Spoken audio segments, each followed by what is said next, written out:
for average and hitting for power with 41 doubles and 17 home runs, 2 yesterday. He's looking like a young Miguel Cabrera, who has always given the Royals a bad time, along with his sidekick, Brandon Inge. The Royals and the Tigers are next on Fox Sports Kansas City.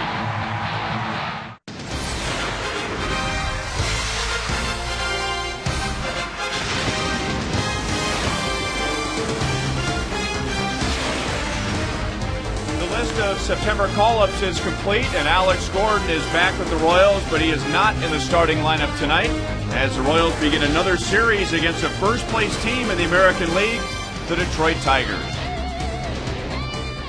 Welcome back to Kauffman Stadium. Ryan Lefevre with Royals Hall of Famer Frank White. And coming into the season, the American League Central was a division that was supposed to be up for grabs, with all 5 teams thinking they had a legitimate chance of winning the division, and it's been very competitive, but now into the last month we've got one team that's starting to pull away. Well, that's the Tigers, and the Tigers is one of those teams that have a lot of experience on their offense and defense, and the old saying in the game, the cream always rises to the top, and right now the Tigers are able to get that done. Tigers are 8-4 against the Royals this year, but if you combine the last 2 years, this has been a good matchup for the Royals. The Royals went 11-7 against the Tigers last season, including winning the last 3 in Detroit and moving out of last place. But in 2008-2009, the numbers are very even. The Tigers have not had a good year overall offensively, but they have some good hitters in the lineup and good hitters against the Royals. Well, this is what those experienced guys we talked about. Maglio Ordonez is starting to heat up. He's starting to get back to his normal swing, hitting balls in the alley, and getting some big key hits for the Tigers. Miguel Cabrera, what can you say about him? He's been smoking since the All-Star break, hitting at a .362 clip. He's one of the best 2-strike hitters in the game. And it just follows right down the line, Ryan. You go to Brandon Inge, and Brandon Inge, even though the batting average is not there, the 27 home runs, they do stand out. But the one thing about him is that he's capable of getting some big, timely hits late in the ballgame for you. And all those veterans have taken pressure off some young players, especially 20-year-old Rick Porcello, who leads the American League as far as wins for rookie pitchers. He'll face the Royals for the 3rd time this year. More from Kauffman Stadium right after this.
comes up very often.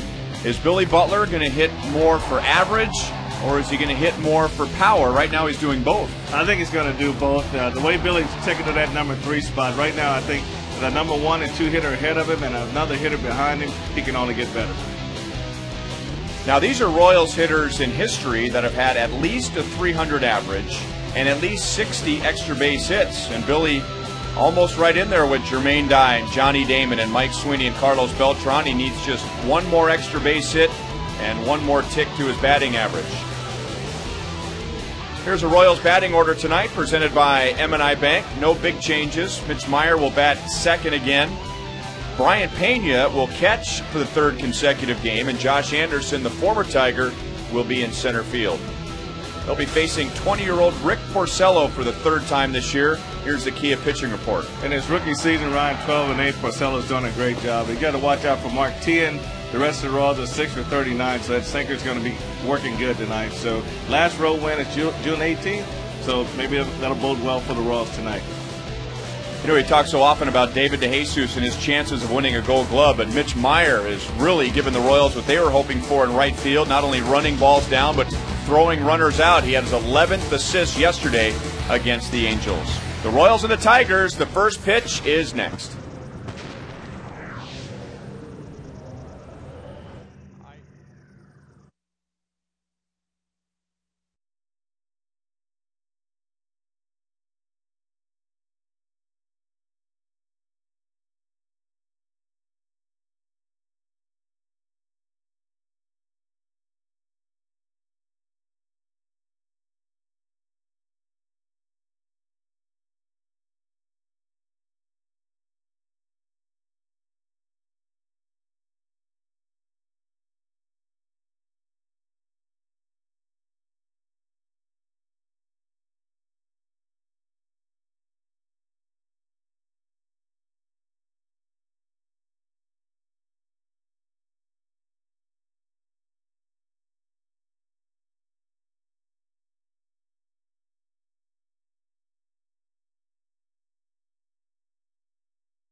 And some rain for about an hour and a half, but the tarp is rolled up and ready for game one. Royals against Jim Leyland's Detroit Tigers. And here's Leyland's lineup tonight, presented by M&I Bank. And no Curtis Granderson leading off, getting a game off, plus he's hitting below 200 against left-hand pitching. Miguel Cabrera hitting .362 since the All-Star break. He's hitting .340 against the Royals. Aubrey Huff is the DH. He was traded over from the Baltimore Orioles.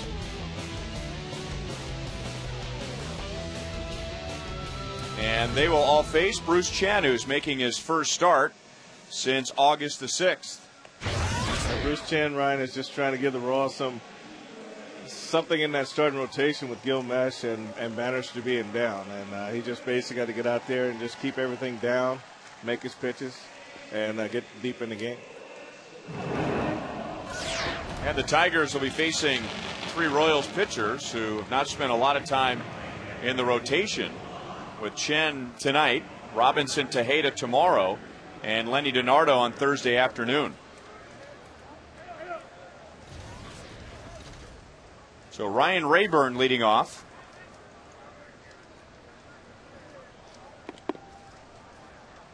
Ball 1 from Bruce Chen. Last time the Royals and Tigers hooked up was the middle of August, and Ryan Rayburn was filling in at third base, as Brandon Inge had a sore knee, and he made 3 errors in 1 game, helping the Royals win their only game of that series and avoid being swept. Rayburn back out in center field. He spent a lot of time in left field for the Tigers this year.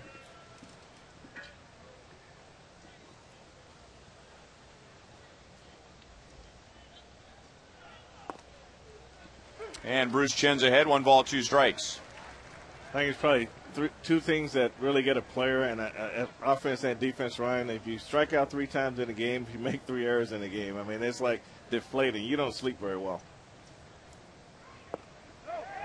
Did he go? Yes. So 4 pitches, down goes Rayburn, and a good start for Bruce Chen. A little bit on the cool side, but for the most part a comfortable night and almost room temperature at 71 degrees. We started on time at 7:10. Time and temp brought to you by the parking spot. Easy to spot, easy to park. The parking spot at KCI. Now Placido Polanco. And when you think about Polanco, you might think about hit and run, a good bat control guy, and will lay down a bunt every now and then, but he's been the one driving in the runs against the Royals this year. He has 10 RBIs against KC. That's more than any other Tiger.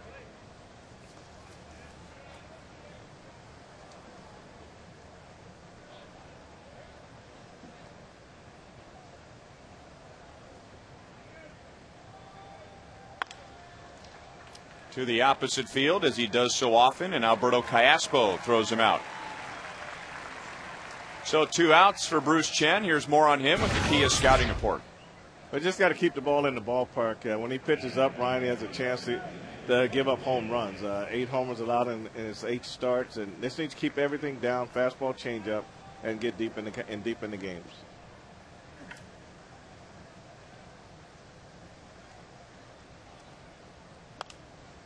And he jumps ahead of Maglio Ordonez, who was back in the number 3 position for the Tigers. Ordonez, and he's coming up on a certain number of at-bats that will guarantee his contract for 2010 at $18 million.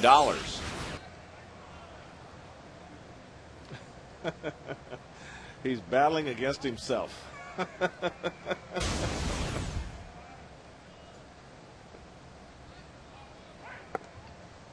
1 ball, 2 strikes.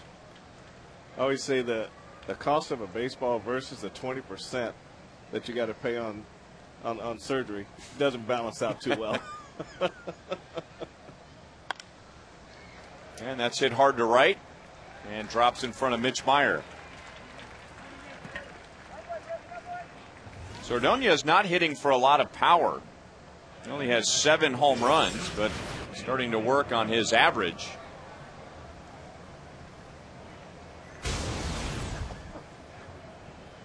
And the last 2 times the Royals and Tigers have hooked up, the big question was, would the Tigers allow Maglio Ordonez to come close to hitting that incentive? And now it appears that he will. Well, you know, Matt, he's done so much for that ball club, you know, and I think anytime you get a player that does that much for your ball club, I don't think you should really look at that as being a factor, especially when you're talking about winning a division. And he's helped you do that a lot. And a batting championship under his belt, World Series. It's not like he's a guy that came in as a free agent for a couple of years and then run away with the bank. So he's been there. He's really established himself.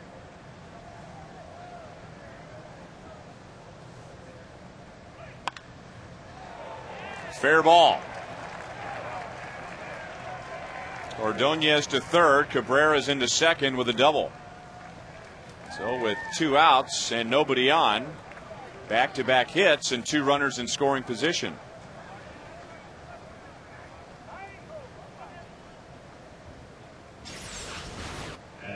You look at where Payton wanted the ball, and this pitch really is right down the middle of the plate. And Cabrera, when you look at his bat, Ryan, his bat stays in the hitting zone a long time. That allows him to be able to hit those off-speed pitches, especially with 2 strikes.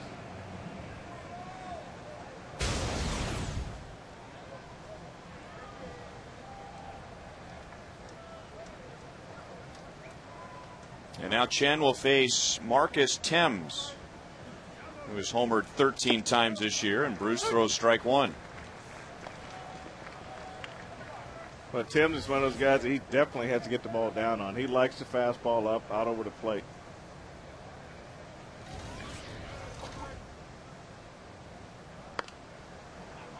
There is nobody on the right side, and Marcus Thames will reach and drive in a run. That is just simply bad luck. You can't jam a guy any more than Marcus Thames was, but there was no defense.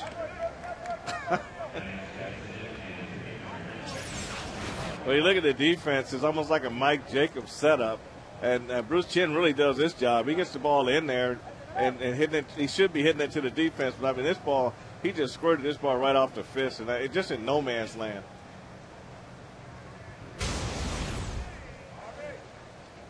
A pitch that Bruce Chen has been working on lately has been the cut fastball, and we've seen 2 good ones in this inning. He struck out Ryan Rayburn with the cutter, which he'll use mostly against the right-hand batters, and that was a good one in on the fists of Thames. I mean, he didn't even break his bat, which really is amazing in itself. Just being able to get the ball right on his fist and just over the mouth. And 1-1 on the newly acquired Aubrey Huff, coming over on the 17th of August from the Orioles. 3 years ago, he was traded at the deadline from the Rays to the Astros. 1 ball, 2 strikes.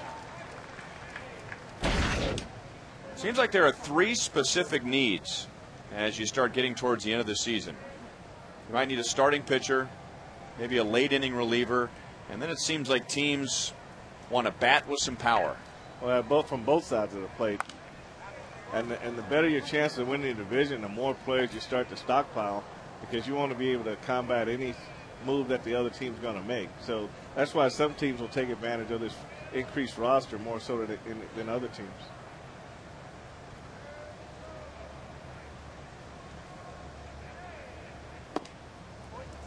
Two balls, 2 strikes.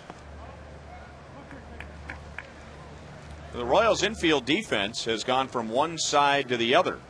They were all pulled over to the left on Thames, and now they're all pulled over to the right on Aubrey Huff.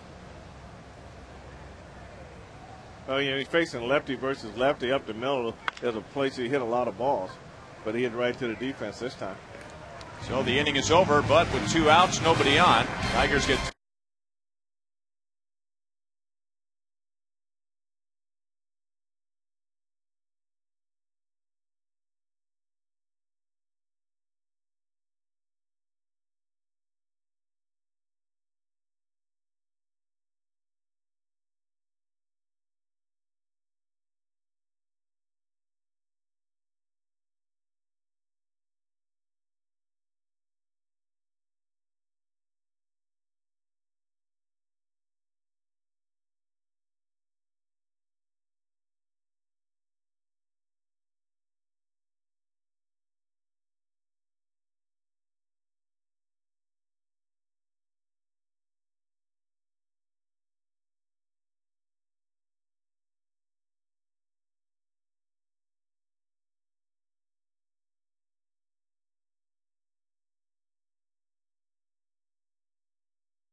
Before we get to the bottom of the first, here's Joel Goldberg. Well, guys, I guess this will be the weather report of the game, as all afternoon the tarp was down in the field. It was never really pouring all that hard, but the tarp was down till about 6:40 or so right before the game. And talking to the grounds crew, they really felt that there was a front that was coming in, but it just missed us and went to the south of us, and we only got about 3/100ths of an inch of rain. They didn't even get the gauge out. There's another storm coming in later tonight, early in the morning, so shouldn't have any problems tonight or for tomorrow night's game. They really just said the rain tonight was nothing more than a nuisance, guys. Well, we're getting to that point of the season now where this is a certain team's final visit. So you're making up doubleheaders right away late in the season when guys don't want to be playing doubleheaders. When you're in a race, you don't want to play a doubleheader, that's for sure. You want to take it day by day and see what happens. DeJesus with 6 hits in the Angels series. He's hit in 8 straight games. 1-1 against Rick Porcello.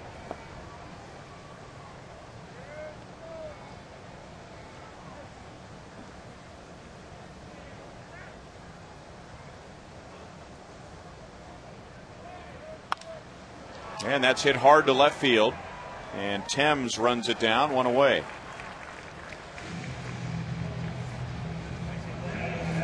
On defense for the Tigers, Thames is in left with Ryan Rayburn in center field, and Maglio Ordonez in right. On the infield, Brandon Inge, Adam Everett, Placido Polanco, Miguel Cabrera, with Gerald Laird behind the plate. Strike 1 on Mitch Meyer.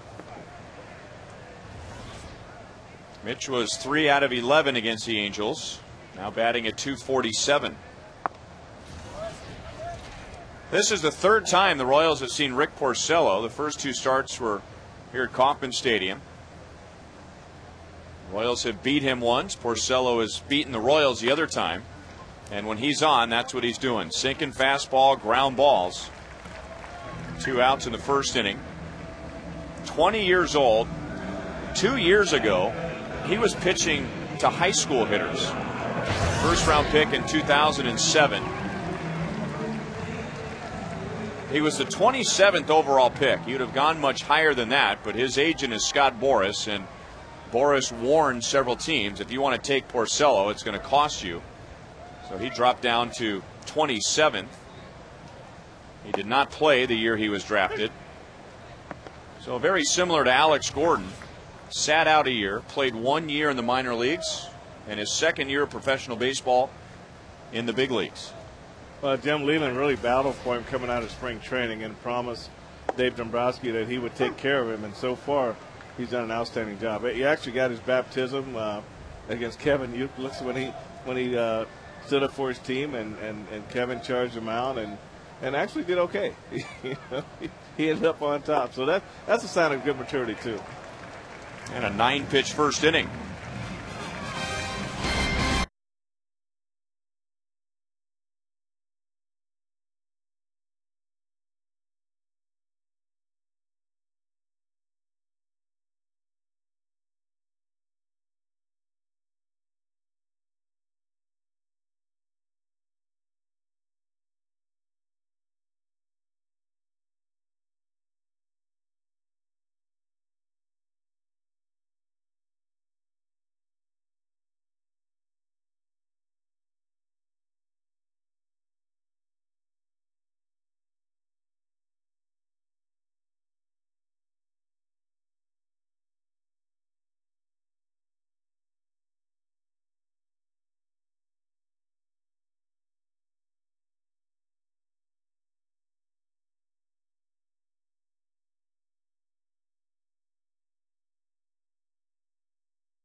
By AT&T, switch to the nation's fastest 3G network. AT&T, your world delivered.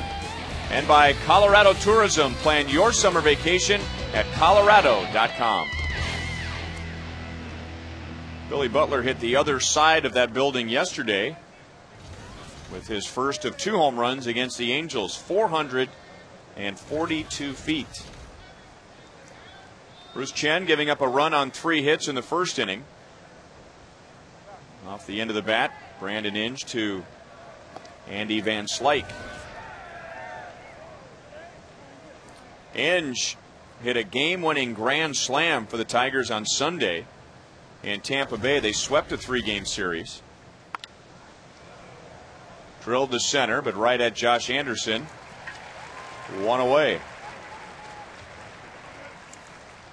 Well, the Tour of Missouri cycling race kicks off today in St. Louis and will race through Missouri towards Kansas City. Fox Sports Kansas City will have highlights and results tonight and every night of the race on the Tour of Missouri Highlight Show. Catch the Tour of Missouri Highlight Show tonight after Royals Live on Fox Sports Kansas City.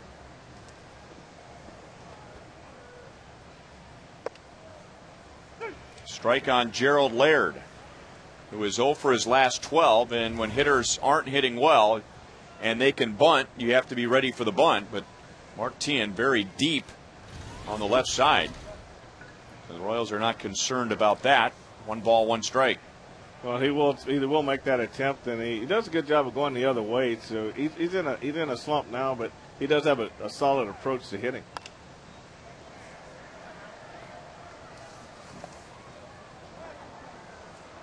One of Bruce Chen's first 8 starts this year was against the Tigers, and Frank talked about keeping the ball down. He did not do that against Detroit. He gave up 3 home runs back on July the 7th. He also walked 5 in the game, and 3 of those 5 walks turned into runs.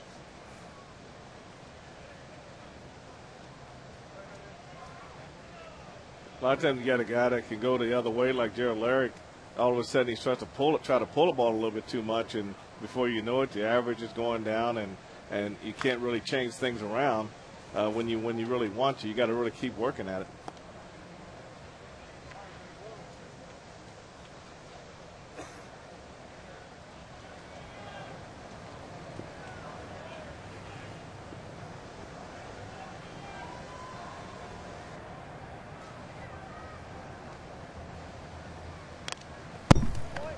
Still 1 ball, 2 strikes. Laird coming over from the Rangers. Rangers loaded at the catcher position with some pretty good young catchers. Jared Saltalamacchia, Taylor Teagarden. Just miss inside with that cut fastball, and it's 2-2. Bruce has never beaten the Tigers. 0-2 in 5 career appearances, one of those out of the bullpen. And the Tigers have really roughed him up. Bruce's career ERA against Detroit is over 6.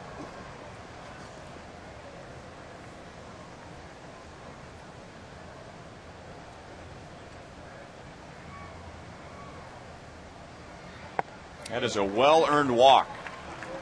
Down 1-2, he fouled off 4. And goes to first with 1 away.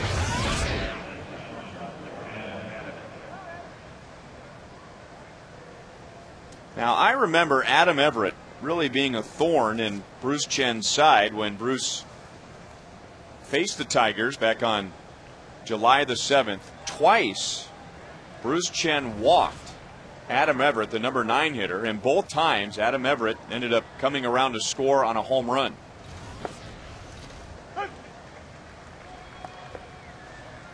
We'll see how aggressively Bruce Chen goes after Adam Everett this time around. He's off to a good start with the first pitch strike. That's always the key. Get that first pitch, that first strike in there.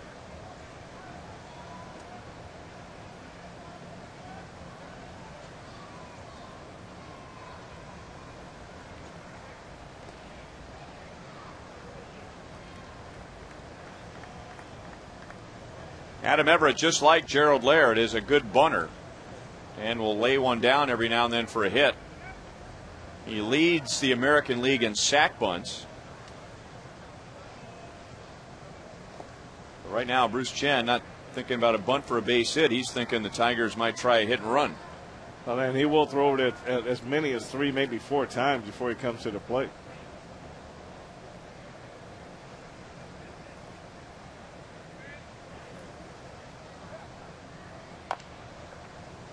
Didn't mean to go around, and that's foul.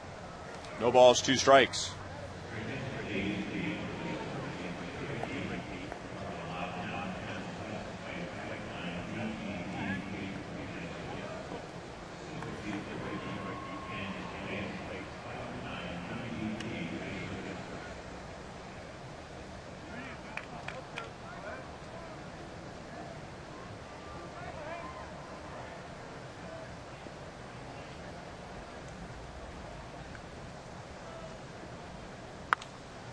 To the right side. Out at second. Double play.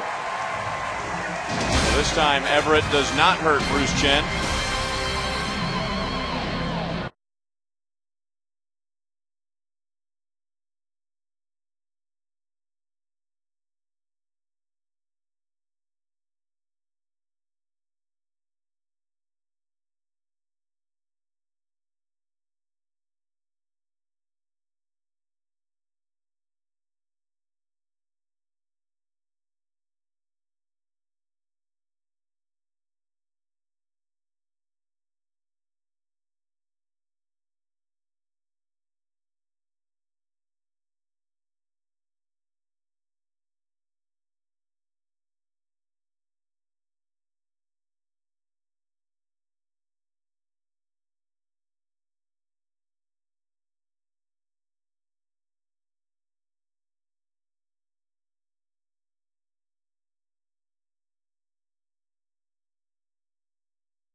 Game lead over Minnesota, so they may be possibly looking forward to the postseason and what their rotation will be in short series. And you call it, presented by Sprint, which division leader do you think has the best rotation? The Yankees with Sabathia, Pettit, Burnett, and Chamberlain. The Tigers have Verlander, Jackson, Washburn, Porcello, or the Angels with Weaver, Saunders, Lackey, and Kazmir. So text 432-432, enter keyword Royals, the space, ABC. Standard text rates apply. Mike Jacobs into left center field. That's going to roll deep.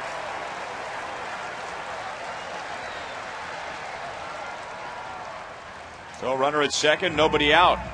Jacobs with his 16th double. And over the past 3 weeks continues to hit the ball hard to the middle of the field. Well, he's really starting to square it up now, Ryan. When he first started, he got some scribblers over there. Didn't really drive the ball over there. Now this one, he really stayed behind, fastball up, and split the outfielders.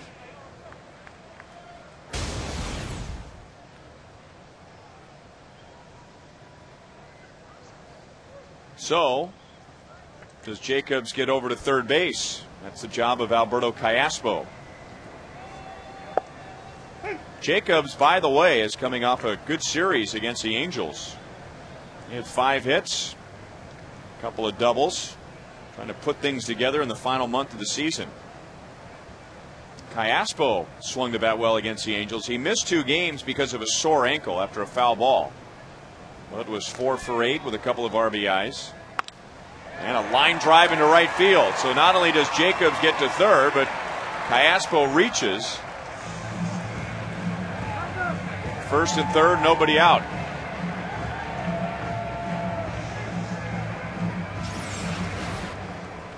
This fastball up, Casper really does a good job in getting his hands through this ball and pulling it. And here's Jacobs coming around third. So he had to be under control right there coming around third. He's full out, and that was kind of a situation there where you're looking at the third base coach. He's still looking at the ball in right field, and sometimes you got to get deeper down that line so you can hold the guy up a little later, bring him around the base, but hold him up. But Jake almost got a little too close on that turn. 0-1 to Mark Teahan.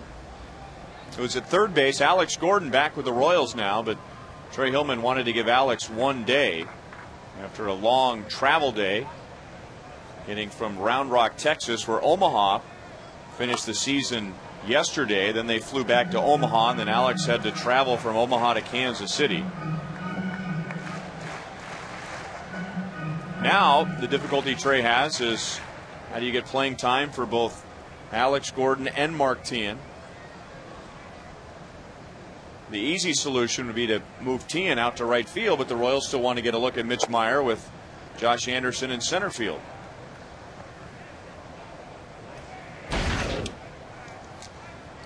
I think as far as Mark Teahan goes, I think the Royals have seen enough of Mark Teahan to know that what Mark Teahan brings to this ball club. I think Alex Gordon is still a question mark, and it'd be nice to see him get out there and for the remainder of this season to kind of see where he's at. Porcello picked a good time for his first, I think that second strikeout, and now a chance for a ground ball and a double play. Well, we've seen all three teams that are leading the divisions right now. Now, we haven't seen the Yankees for a long time. That was the Royals' second series of the year. But which rotation would you take? I'm going to have to go with the Tiger rotation. I really like the arms. I like the movement on the balls. Verlander has really found himself again. And you put Jackson with him, and in addition to Washburn really helps their staff. And Porcello really has matured as a rookie pitcher. So I really like what I think. You can always go with the Yankees, but Pettit's playoff record speaks for itself. Sabathia really hasn't done a lot in the playoffs itself, but he's a very capable pitcher. But the young arms of the Tigers, I really like those arms.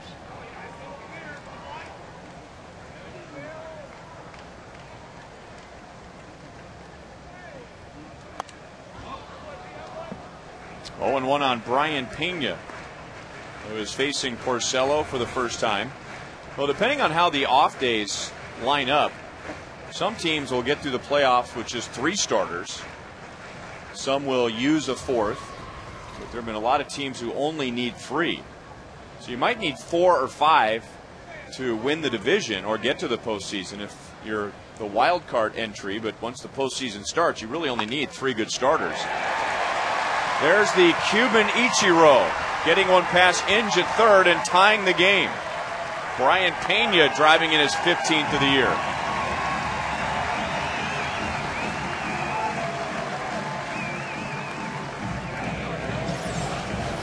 He's a little long on this swing. That's a good changeup running away, but it stayed up, and Pena really stayed with it and hit it right down the third baseline.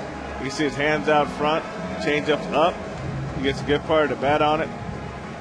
And just a nice swing right inside the bag. And Mike Jacobs does an easy little truck for him down the line.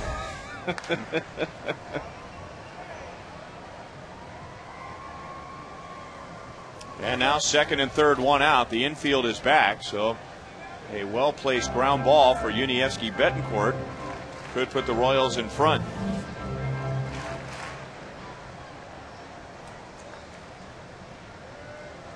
The Tigers have given Betancourt fits this year, playing with the Mariners and the Royals. He's just 1 out of 14.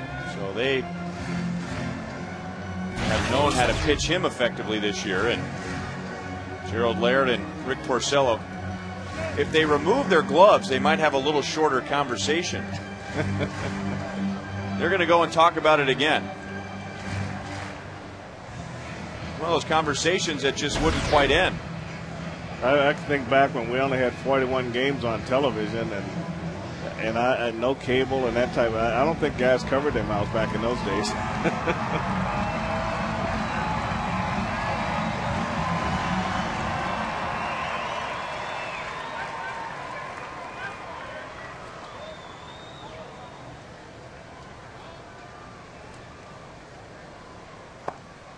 Slider is outside.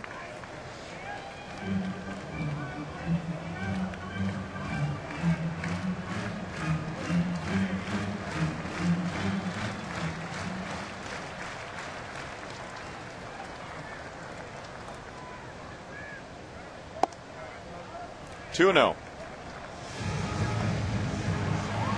Yudieski only 3 hits in the Angels series. That dropped his average down to 235.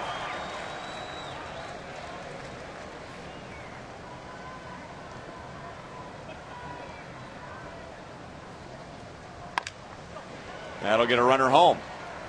So the well-placed ground ball puts the Royals in front. Betancourt's 38th RBI of the year. Pena holds at second base.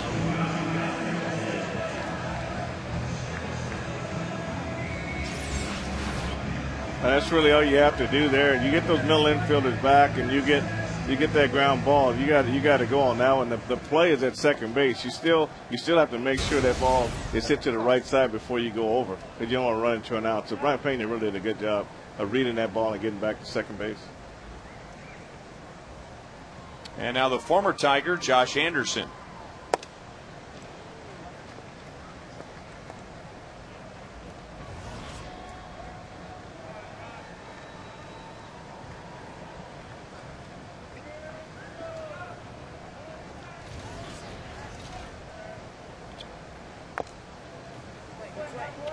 One ball, one strike.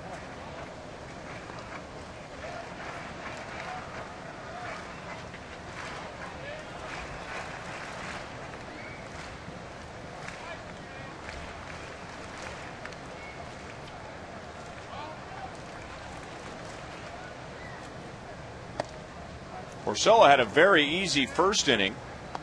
Retired all 3 on just 9 pitches. But here in the second inning, the Royals have scored 2 runs on 3 hits, and it doesn't take much to get Porcello out of the game. He has only thrown over 100 pitches once all year. 2 balls, 2 strikes. Coming up on Monday, September the 21st, it's halfway to St. Paddy's Day, sponsored by KC Irish Fest. Enjoy a free concert by the Elders, browse booths of Gaelic vendors, and taste some traditional Irish food, all in the outfield experience before the Royals and the Red Sox at 7:10. Anderson strikes out. The Royals strike for 2 and take the lead.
strikeout. Placido Polanco grounded out, and it looked like it'd be a clean inning for Chen, but 3 hits later, the Tigers scored a run.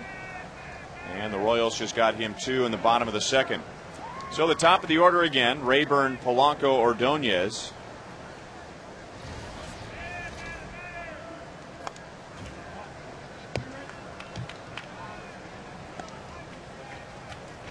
Rayburn was once a big second base prospect with the Tigers and was projected to be a Jeff Kent type of second baseman, meaning a middle infielder with some power. Jeff Kent has the major league record for home runs at second base. And Rayburn was the top hitting prospect in the Tigers organization for a while. Then his career appeared to be stalled out. He moved to the outfield, and that's how he got to the big leagues.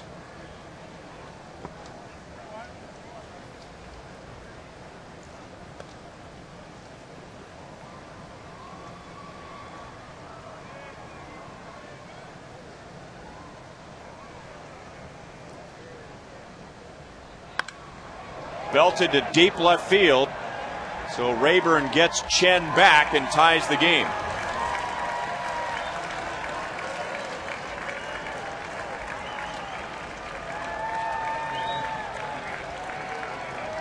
Home run number 11 for Rayburn on a 1-2 pitch.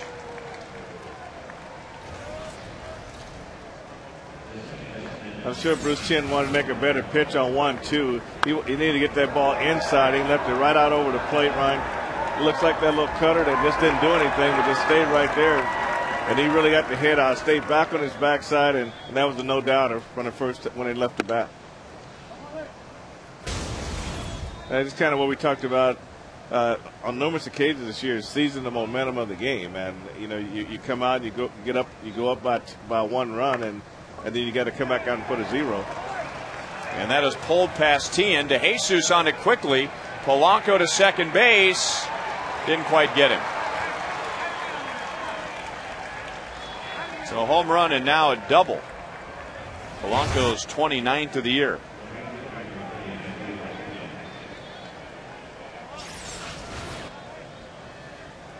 Right inside the bag here, Ryan. What's impressive is how David gets on these balls on that line. Look at his body; he's already angled, ready to throw, and then it just mattered just having some accuracy right there, just up the line just a little bit, and Caspo didn't get back to make that play. But if that ball's on the bag, then David's got a chance for another assist.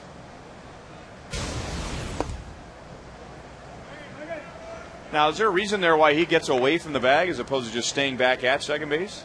Well, you got to have a feel for it. That probably, as a second baseman, what he probably thought the ball was going to get by David down the line, and he'd have to go over and back up on the line. So he probably got caught past the bag a couple steps and then get back to the bag. With that angle, I had a hard time seeing whether David's throw was right at the bag or up on the outfield side of the bag. Magli Ordonez singled and scored the Tiger run in the first inning.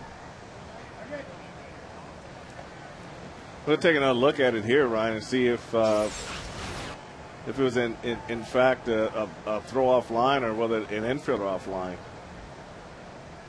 So he's almost 2 steps. He took 2 steps after he caught the ball, so the throw was probably over on the outfield side just a little bit. 2-2 on Ordonez. Well, the home run by Rayburn is the 20th that Bruce Chen has allowed in 57 innings.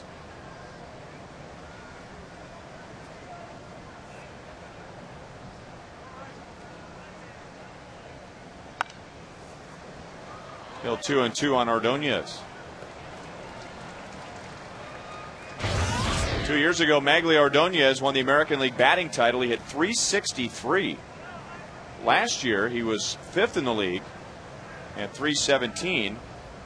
And he's had quite a drop-off this year, even though he's been adding points to his average lately. He's up to .286. But, as we said in the first inning, his power numbers have gone way down. Well, you can see on this at bat, he's really staying with the plan, trying to get this ball to the right side. Everything is this cut his swing down, Chen is really playing into his hand. He's leaving that ball up out over the plate, and that's an easy ball for him to hit to the right side. And there it is to the right side. Callaspo took a look, but his play is to first. So Polanco at third base with one out. So the Tigers hitting with power in this inning, as well as good situational hitting. Tonight's Roadrunner Turbo Speed Pitch comparison from the first two innings. Chen and Porcello. Porcello at 95. Chen at 91. You can double your speed with Roadrunner Turbo from Time Warner Cable. Miguel Cabrera does not want to wear his elbow pad for an intentional walk. I guess that was a form of protest. The Royals would rather not bother with Cabrera, who doubled in the first inning and is hitting better than .340 against the Royals this year. They'll take their chances with Marcus Thames.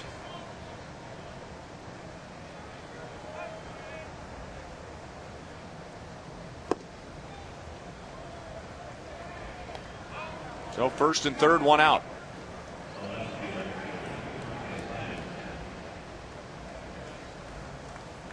Bruce Chen's last start was a little over a month ago. He beat Seattle, giving up 2 runs in 6 2/3 innings. Since then, 5 appearances out of the bullpen. He's made 6 total appearances out of the pen. But the win in his last start was his first in 4 seasons. Still pitching Marcus Thames inside. He really jammed Thames in the first inning, and Thames did a little bloop over the mound on the right side for an RBI infield single, with the Royals pulled over to the left on defense.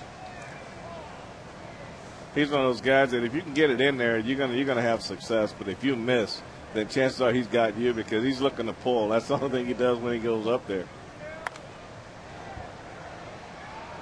2-1.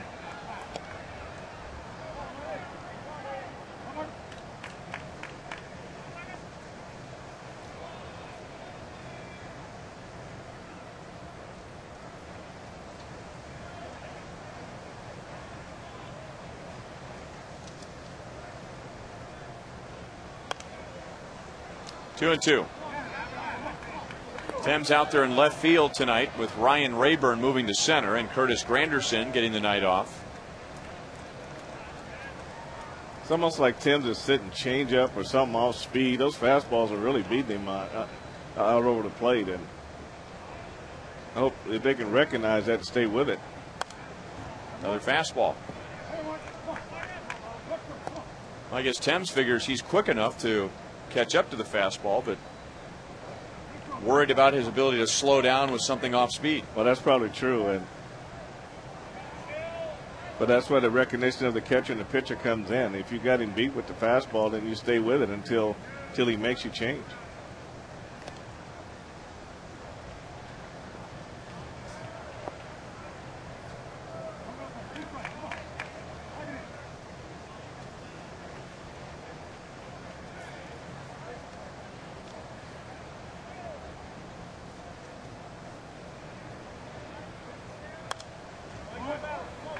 That time took something off it at 84 miles an hour and fouled off again by Thames.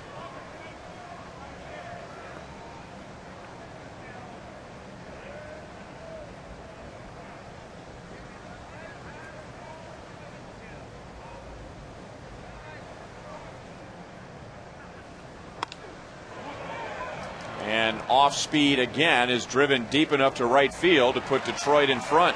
So they didn't stay with the fastball, and it appears that Thames got what he was looking for and drives in his second run of the game.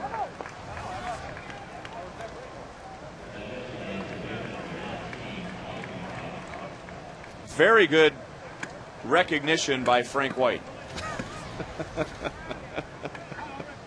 Well, I mean, when you got him beat, it's just a matter of just making your pitch at that point. If he's sitting off speed and he's fouling your fastballs over the Royals dugout, then you kind of feel like you have somewhat of an advantage at that point. Aubrey Huff grounded out to second in the first inning.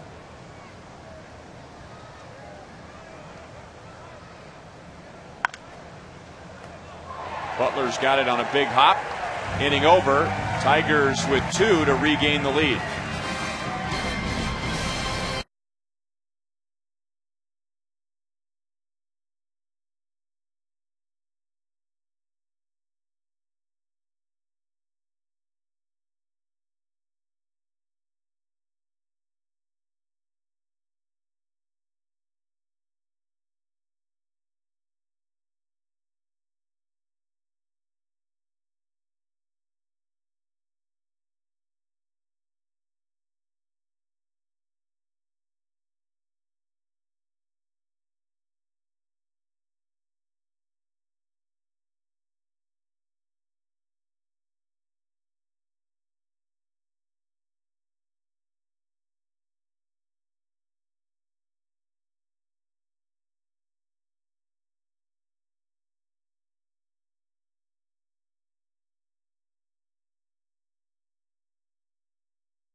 And Madonna and Tom Hanks.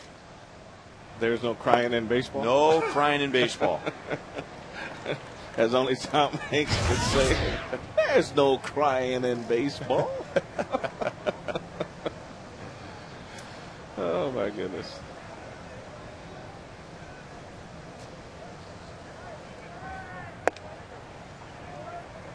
One and one to David DeJesus. Out on a line out to left. First time up. Porcello pitching with his second lead tonight. Tigers got him a run in the top of the first, but the Royals took the lead with 2 in the second.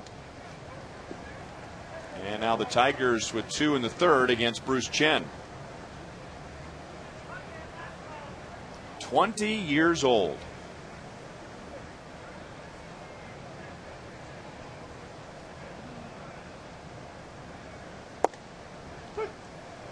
Two and two.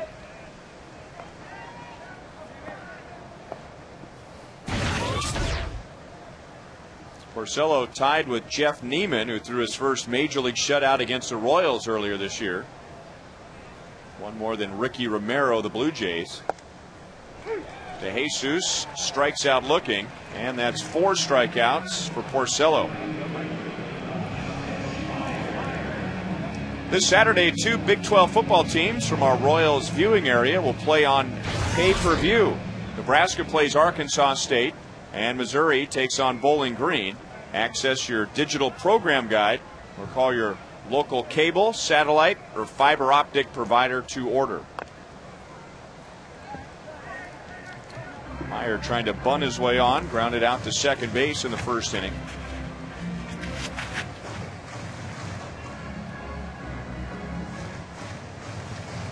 And on the topic of rookies tonight, tonight's league leaders brought to you by your Kansas City area Toyota dealers.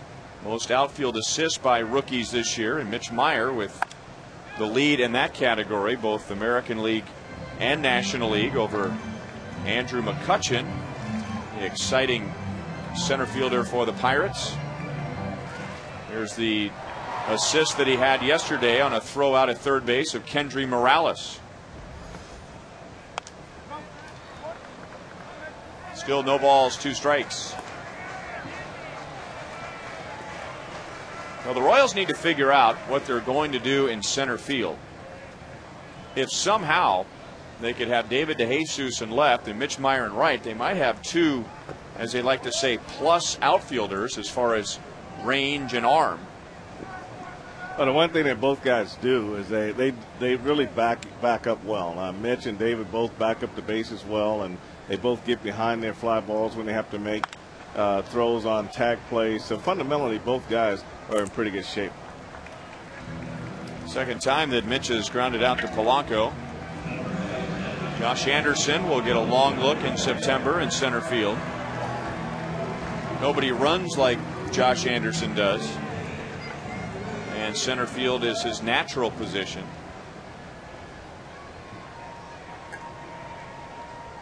It'll be interesting to see what the Royals do with Coco Crisp. That will be interesting, Ryan. It depends on whether he's ready when he gets to spring training or not. You know, I've never come across a guy that's had surgery on both shoulders and have him be ready for spring training. So that's gonna be an interesting question. Coco has a rather sizable option for 2010. I think that's out of the Royals' price range at the moment. But I'm not sure if he elects to become a free agent and test the market, that he'll get that kind of money from any team. Well, that's true, and you have to like his work ethic, what he brings to the ball club every day, and what he takes on the field every day. You like the start he got off to, and then had not maybe been for the injuries, his average probably would have been a little higher. But you could tell by some of the swings he was taking that something was definitely wrong with his swing. Billy is not reading Rick Porcello. Porcello struck him out in the first inning, and Billy just swung through a 2-1 pitch and has kind of a confused look on his face, as if to say, how did I miss that pitch? Well, Porcello's got good movement on his pitches and good deception on his fastball also. And Billy goes the other way and drops it right inside the line. It's been a while since we've seen this. Billy is in with a double.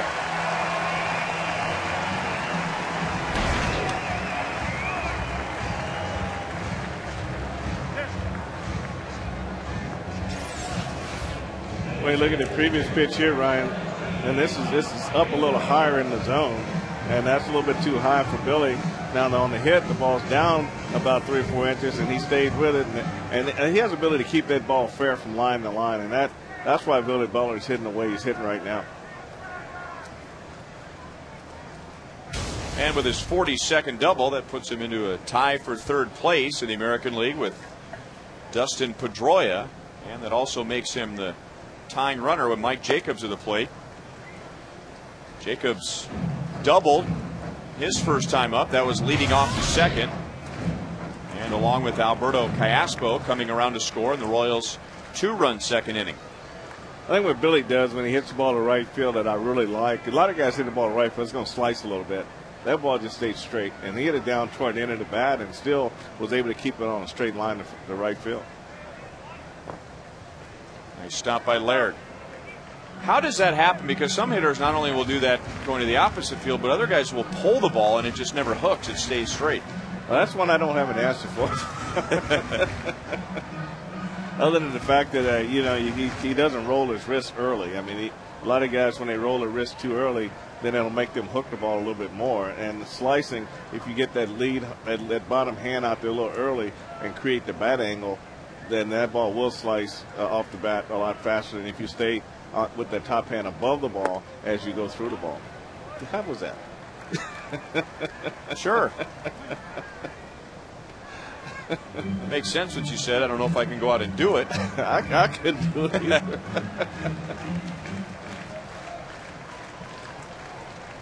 Well, it just seems that guys who work the middle of the field, like Billy Butler, don't have much slice and hook, as opposed to guys, for instance, like Mike Jacobs, who at times will go up there trying to pull the ball and will hit around the ball, and you'll get more of a hook than the ball staying straight.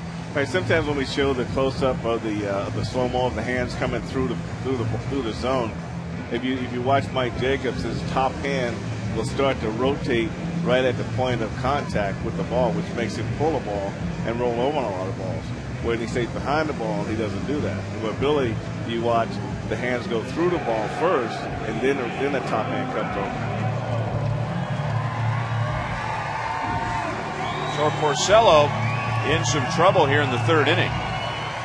And with 2 outs and nobody on, a double and a walk to Alberto Callaspo, who singled and scored against Porcello in the second inning.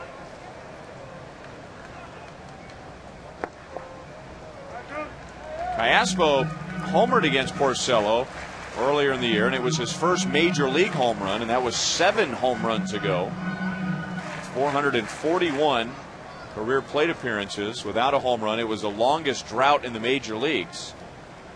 And he has 7 since. Hits that hard, but Rayburn was shallow, almost too shallow, and that ends the inning. So the Royals leave 2 on base in the third.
Offer $7 lower level seats to high school and college students when a valid student ID is presented at the box office.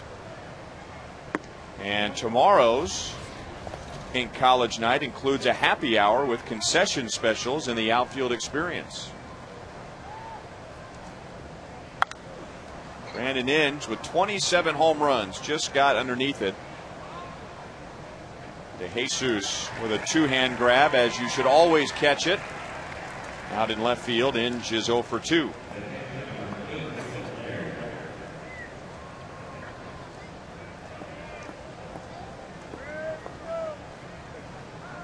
So 1 out, and Gerald Laird, who walked in the second inning.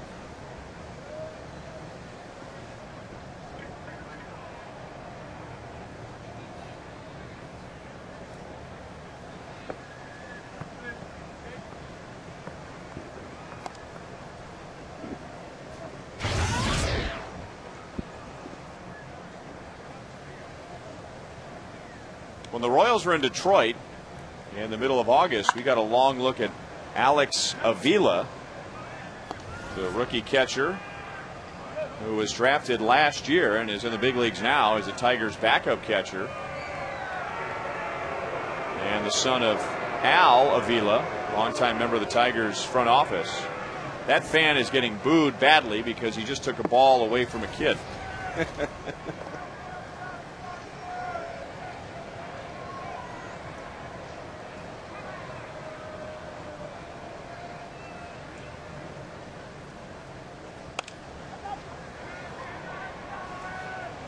Right to Unieski Betancourt. So the first 2 retired in the 4th inning by Bruce Chen. He retired the first 2 in the first inning, but then the Tigers came back with 3 straight hits and scored their first run. And when Adam Everett batted in the second, I talked about how Everett, the last time Chen started against the Tigers, began a couple of rallies with walks. Tonight, Bruce coming right at Everett and got him to ground into a double play in the second inning.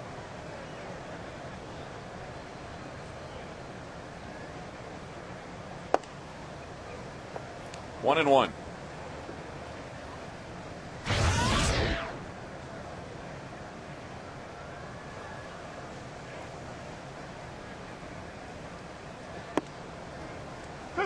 One ball, 2 strikes. Bruce with 1 strikeout. That was to the first hitter that he faced, Ryan Rayburn. He's walked 2.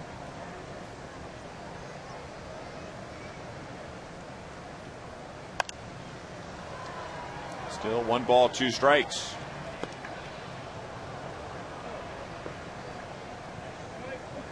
"12 years ago, Adam Everett was a first-round pick of the Boston Red Sox, but there was a player named Nomar Garciaparra there at the time that blocked his path to the big leagues. Made it to the big leagues with the Astros after a trade. Chen retires his side in order for the first time tonight."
That's actually the best defensive play we've seen tonight.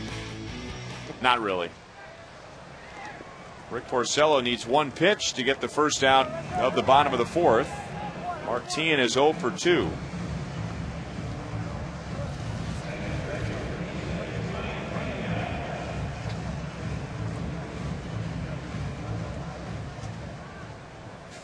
He's comfortable now. I'd like you to tell me your thoughts.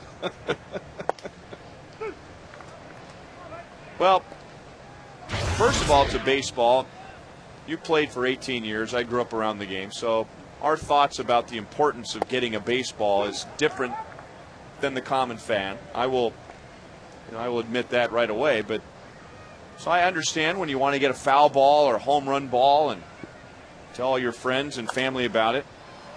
But when there's no one around you, in fact, I don't even know if there's anyone in the same zip code that you're in. I mean, you can take your time. Look at it. Take your time, buddy. You got, And then when he gets up, watch. Then the chair gives him some trouble. Look.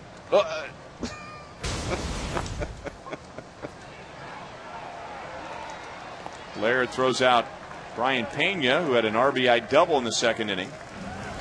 Cookie Rojas once said, and it applies to fans trying to get foul balls too, right? Yeah, when you learn when to and when not to in this game, you'd be a pretty good player. You always feel for the guy who probably grew up all his life wanting to get a foul ball at a ballpark. So he goes through all this trouble to get the foul ball. I mean, this is his dream to get a foul ball. There's little kids standing next to him, and he really wants this ball. And you got 2,000 fans yelling, "Give it to the kid! Give it to the kid!" That's got to be torturous when that happens. Where were we, in Seattle on the last trip? Remember the guy who caught the home run ball for the Royals and switched it out and threw the other ball in the field? There'll be a lot of guys later on in life wishing they'd have kept the balls they'd thrown back on the field.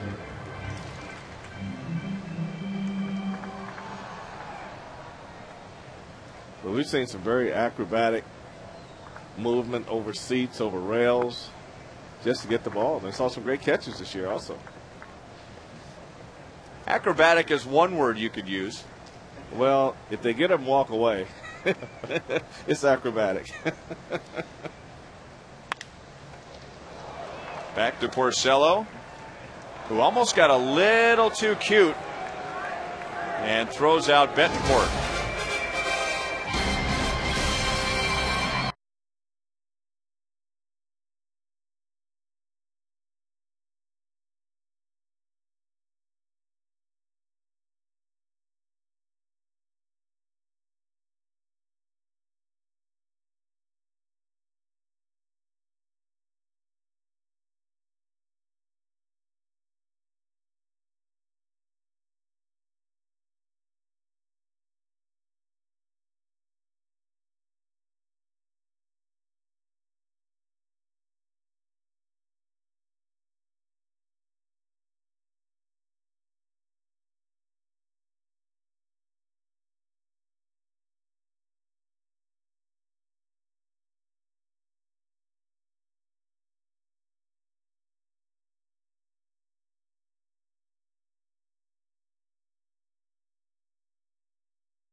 Royals down by 1 as we go to the 5th inning. And as the regular season is coming to an end, we can start looking forward to 2010, and not only the regular season, but Royals Alumni Fantasy Camp. These two gentlemen will be there. And, George, who has more fun, the campers or the former players? I think the former players, to be honest with you. We wake up in the morning and we're not sore. Not to the last day. Yeah, till we play the campers, and then they take it a little more serious than we do. But it is a lot of fun. The friendships that you make in that short period of time from the guys that you have on your team, and then 4 years later they're back on your team, or you see them in town, and arms and hugs, and it's just like long lost buddies, isn't it, Frank? I mean, we still get emails from all the guys all the time, so they always look forward to it, and it's just amazing how every time they come to the game, they let you know they're at the ballpark. They're always trying to meet you, say hi, and things like that. But I get 3 or 4 emails a week from fantasy camp guys. How did you feel after the first Hall of Fame Classic game? You took it pretty easy, I thought. When was that? That was the day they opened up the Hall of Fame, and you played against some of the I took it real easy. Yeah. I took it real easy. Because this guy, I don't know if Frank, you were listening. well, Frank was out taking batting practice for a week and a half Yeah. with the Royals. I heard he swung the bat so good that Trey wanted him to play second base that night. he may have wanted me that night, but he wouldn't have wanted me the next day. Yeah. Well, Frank, for 2 or 3 weeks leading up to it, we were giving him a hard time about going out there and playing. Is he going to make a Gold Glove play? Is he going to get some hits? And he acted like he didn't want to play. I don't want to go out there and hurt myself. Who stretched the single into a double? Frank. Yeah. So. Who hook slid into second base, got up and pounded his fist in the air? Frank. Well, we know that wasn't me. No, I think when I retired in '93 and Frank here last year, that's his last game of competitive baseball I ever wanted to play in my life. I was done. I was cooked. I was spent, and I didn't want to ever have to play the game in front of a lot of people again because the adrenaline wouldn't be flowing. I didn't want to go out and embarrass myself. And sure enough, the guy had a pop-up in the first inning, and I was saying, please come down, please come down. I was so happy I didn't drop it. That's the same thing that Frank was. Frank was worried about making a mistake. Yeah, you didn't want to. Nobody wants to make a mistake yeah, but out you there. guys, if anyone, you two could do anything on the field, and no one's going to pay any attention. I got booed. I hit in a double play, and they booed me. It's a lasting memory to a lot of fans. So you want to always make that memory a good one. So you don't want to boot any ground balls, and you don't want to strike out. You just want to hit the ball like Willie did, and then they said no strikeouts, and he kept swinging. Finally, he got a hit. Then jog down to first, get it over with. George, what do you hear from people that you know that have gone to fantasy camp and something happened that they didn't expect? What's a surprise thing that you can't really put on the brochure that you take away? And we have a family. Well, I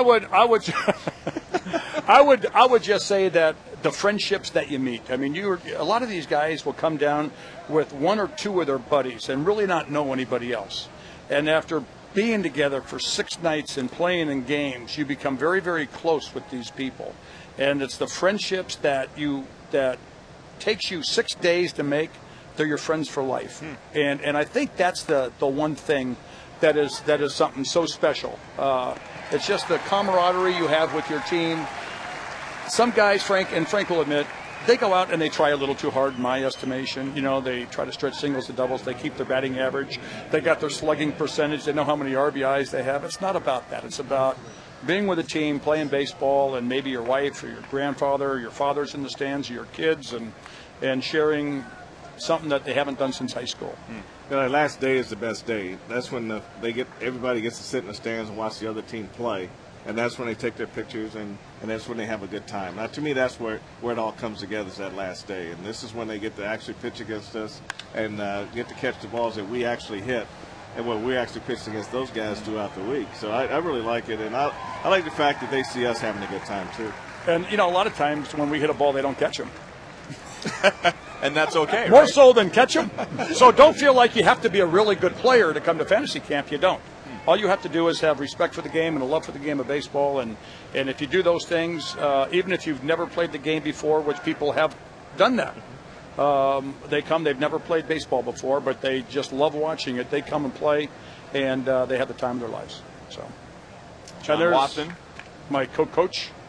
You know, I wasn't in Kansas City yet, so I didn't get a chance to hear your retirement speech or Frank's retirement speech, but hearing so many over the years, it's always interesting to me that someone with 8 gold gloves, batting titles, 3,000 hits, world championship, the both of you, that when it's all over and you look back on the career, you don't talk about the big hits you got or the big plays you made. You always talk about just hanging out with the guys in the clubhouse. The friendships that you make, that'll last you a lifetime. Will last you a lifetime. Because I think, you know, for those of us who didn't come close to playing in the major leagues, you know, George, what do you remember about your career? Well, we're going to expect to hear about the home run off of Goose Gossage in 1980, but it's more about the camaraderie, and that's what the fantasy campers get to experience. I did a talk today to the Mercury Club, a local club at downtown Kansas City today at the Kansas City Club, and there was about 80 members there, and they asked me something about baseball, how tough was it to walk away, and I said, you know, the game itself really wasn't that hard to walk away from. I didn't get the goosebumps when I did something good. I didn't get frustrated if we lost and I struck out or made an error or did something. The excitement wasn't to get to the ballpark every day, and I used to pride myself on being one of the first ones there and the last ones to leave. I became the guy that was the last one there and the first one to leave. And that was a sign. I said, but the hardest thing to do is to walk away from the guys that you share those magical moments with. And Frank, you, me, and Hal played together 17 years. 17 years. Could you imagine that happening today?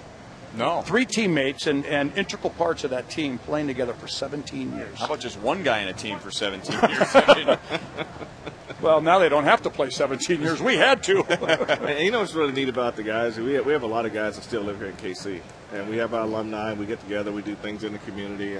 And the fantasy camp is part of it. The BP Day is part of it. But also the clinics that the guys do during the summer. They go to the surrounding affiliates in their cities and do clinics. And I think, to me, that's what I like about it, is that you still have a lot of guys here in KC who interact and talk baseball. And these are the guys who believe it or not, we want these guys out here to win.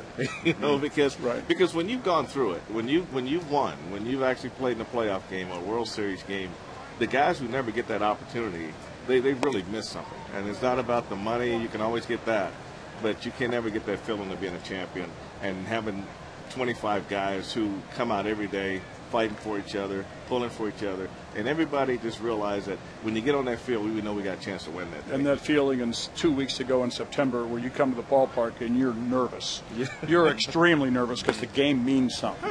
Not only to you, but it means something to the team that's chasing you. You know, if you got a one-game lead and you do something and you don't perform at the right time and you end up losing the ball game, then that team that's playing later on in the day, maybe the Oakland playing on the West Coast, all of a sudden their game becomes more important. So just that, I just remember September being a lot more nerve-wracking than October. Well, because, I really did.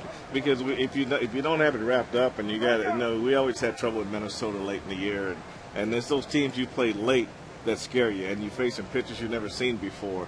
And they're playing out of the ordinary. They're hitting and running in situations where they normally don't, because they want to play the role of a spoiler, much like the Royals did last year in Detroit. Was it last year or the 2 years? Last year in Minnesota. 3 years in Detroit. 3 years in Detroit. 2 out of the last 3 years. They spoiled some people. You know, they screw up the whole postseason playoff format. You know. And so you really don't want to be that team that do that. You still want to be the team that win. You don't want your season boiled down to let's see how many teams we can spoil in 30 days. You want to be one of those teams trying to be spoiled. Driven foul. It's still 3-2 on Marcus Thames. So what's happened this inning, Ryan? I have no idea. I've been looking at the camera with you. Finally got a glance, and apparently there's a couple of runners on base. The score is still 3-2. 3-2. Frank, you think the runners will be running here? Without a doubt. Okay. Now, there's a story here, George. Earlier in the game, this fan got a foul ball, and that kid went for it also, and that guy walked away with it. And everybody booed him. Yep. So now he gets another chance. Smart move. That's a very good move. Yep. He just has to figure out. See, here's the first time. Took the ball away from the little guy. You just can't do that.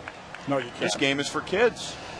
I watch a lot of games on TV because, you televise so many, and if you can't make it out to a home game, you watch them, and I watch all the road games, and you guys do comment on that on occasion. Thank you. When a guy will take the ball away from a little kid, you go, hey, what's that guy doing? You got to throw that guy to the ballpark, if you ask me. I mean, that's just. I mean, you can you watch. You think they're going to run here, Frank? They've tried it the last 2 times. It hasn't worked. Who would have thought they'd run 3 times in a row? 3-2. What does this game come to? Right there. Well, it sounds like you're having a good time. Yeah. Life's good. It's football season now. I got 3 boys playing football. Oh, okay. And I missed their last game. They had games Wednesday, Thursday, and Friday of last week, and I was on vacation in Hawaii, so I missed the games. But we had games Thursday and Friday this week, and probably every Wednesday, Thursday, Friday coming up the rest of the season. Now, Dylan, and then Robin gets to play on Saturdays. Okay, Dylan's a center, right? Dylan was a center. Now he's a defensive tackle. Okay. And he's playing on the sophomore team, the JV team, and this week he gets to suit up for varsity, which is huge. Shawnee Mission East. Okay. And Jackson's lineman on Shawnee Mission East also. So I'm kind of looking forward to going to my first varsity high school football game this year. That should be exciting. Yeah. I've been to a lot of freshman and sophomore games. Never been to a varsity game. Well, I saw Jackson this year in spring training. Huge. He must have grown a foot over the past year. He's bigger than I am, right? Yeah. Bigger than I am. I mean, he's bigger than some of the players when he was. I mean, if you looked at him from a distance, you think he's one of the young guys in spring camp. Yeah, but could be, could be. But he's big, and Dylan's going to be a big boy too. Okay. Yeah. So well, they both wrestle too. They wrestle when it's not football season and baseball season. So wrestling, the football. You talk about getting in good shape. Wrestling is the best exercise in the world. Oh yeah. They come home from wrestling and they're just beat, and they're as strong as they'll be and as skinny as they'll be all year. That last day of wrestling season, they come home and they're physically, mentally exhausted. Those guys in college, I saw them at Minnesota. I mean, they wrestle in 85-degree rooms. They carry each other up the stairs. Yeah. And that's before practice even starts. I mean, they just. Hey, 0-2, Frank. It's a big pitch. Right over Betancourt's glove. Well, the Royals were lined up perfectly with Betancourt behind the bag, but couldn't quite get up and make the play. So Cabrera comes home to score. And and it's 4-2 Detroit. That was too good a pitch for 0-2. They tried to get a breaking ball down in the way, just left it out over the plate. And that's going to cost Bruce Chen getting through 5 innings. George, thanks for stopping by. Okay. Thanks for having me, guys. Frank, good seeing you again. Good to see you too, big guy. Royals Hall of Famer George Brett, and we've got a pitch change with Yasuhiko Yabuda coming on.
Drives in 2, and Bruce Chen having trouble tonight getting that third out. Here's his pitch count, brought to you by James B. Nutter and Company. 93 pitches in less than 5 innings, which is a lot for him considering he hasn't made a start in over a month. So it's Yasuhiko Yabuda with Curtis Granderson at second base, running for Marcus Thames, and Aubrey Huff at first, who just drove in 2 with a little bloop that just got over Unievsky Betancourt's glove.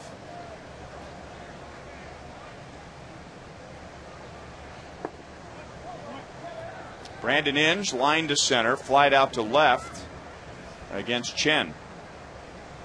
But that is saying a lot. 93 pitches. That's been a while since he's had to throw that many pitches. Says a lot for his stamina.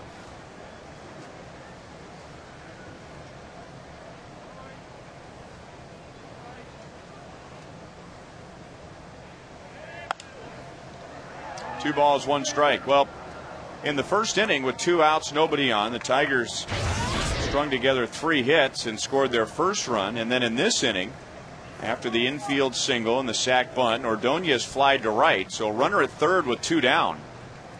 But then an intentional walk, a traditional walk, and a 2-run single. So 3 of the 5 runs for the Tigers coming with 2 outs.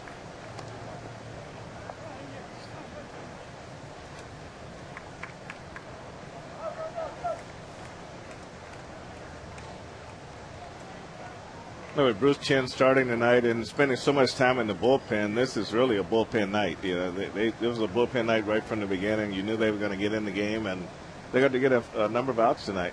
You like to keep that to 9 outs, but they got quite a few outs to get tonight.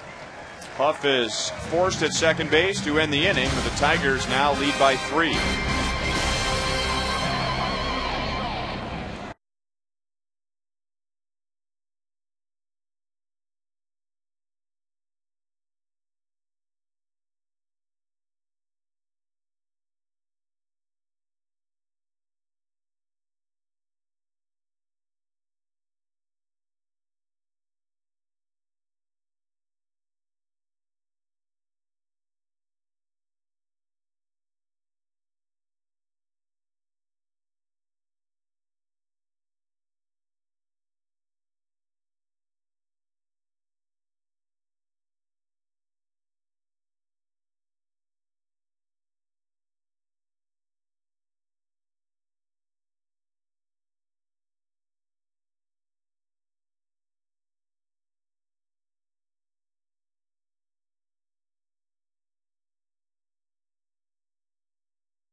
delicious and savory breakfast items, Panera Bread, where every detail matters.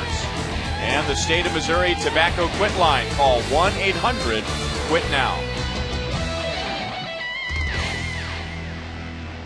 So the Royals down by 3 coming up in the bottom of the 5th inning. Curtis Granderson, who ran for Marcus Thames, stays in the game in center field, and Ryan Rayburn, who started in center, moves over to left. Josh Anderson struck out his first time up and lines it to Rayburn, who misplayed it. He almost misplayed a line drive to center in the 3rd inning. And Anderson is at second base with nobody out. So Rayburn, whether it's in center or in left tonight, is not seeing the ball off the bat. Right. This is one of the things that an outfielder would tell you, the ball right at him is the toughest one. But lucky he had a beat on it, and all of a sudden he realized that he should have gone back a little sooner. And earlier, like you said, in center field, almost identical same thing happened to him. Just not recognizing right away how deep the ball is hit. So the Royals need to make something out of this. David DeJesus is 0 for 2. He's lined to left and struck out. Royals got a leadoff double from Jacobs in the 2nd inning, and not only did Jacobs score, but so did Alberto Callaspo.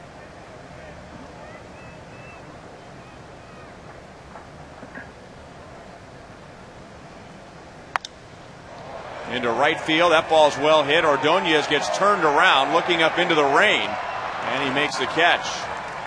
So Anderson to 3rd, and DeJesus just missed a 2-run home run.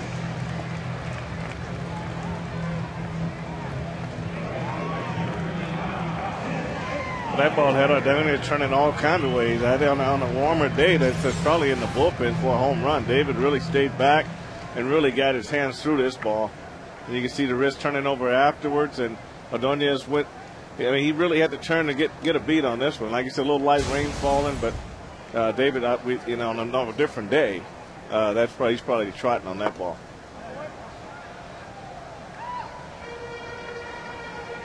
Mitch Meyer has grounded out to second twice. The Royals would take that here and get Anderson to the plate. 1 ball, 1 strike.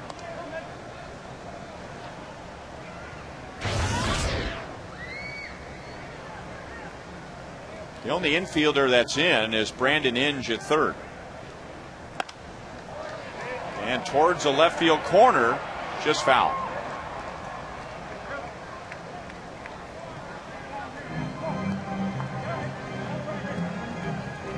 Still early enough in the game, Mitch, with the 3 infielders back, he has 3 opportunities there to hit a ground ball and get an RBI. And then he also has the 3 fly ball opportunities in the outfield to get a runner in. So he doesn't have to feel the pressure getting a base hit right here, but just hit the ball in an area where you can just throw that run from 3rd base.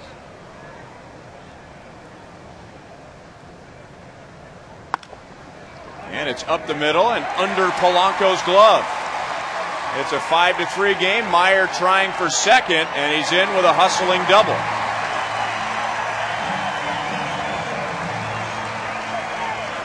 You don't expect a ball hit there to turn into a double unless that's what the hitter's thinking coming out of the box. Well, I like the way Mitch is playing. I like the way he's coming out of the box, looking to do more than just settle for a base hit. Here he's running hard right out of the box, and once his ball gets by Polanco, he doesn't even hesitate. And that's the kind of baseball that I like to see, Ryan. That aggressive baseball, and that's the kind of baseball that George Brett used to play all the time. And Frank White, and Willie Wilson, and Hal McRae.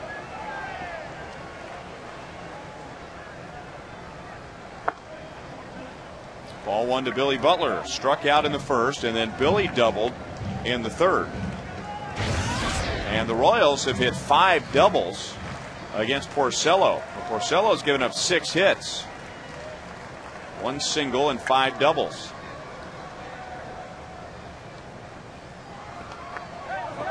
That gets away from Laird, and that moves Meyer up to 3rd base. So that changes everything. Now the Royals could draw to within 1, even if Billy Butler makes an out.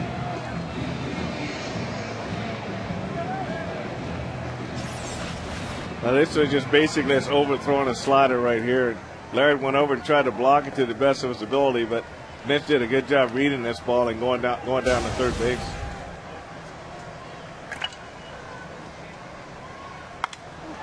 And Billy into right center field. Ordonez again on the run and makes another nice catch. But Myers scores. It's a one-run game. So the Royals really moving runners well and come back with 2 in the bottom of the 5th inning after the Tigers just scored 2 in the top half. Billy's probably still wishing for yesterday afternoon.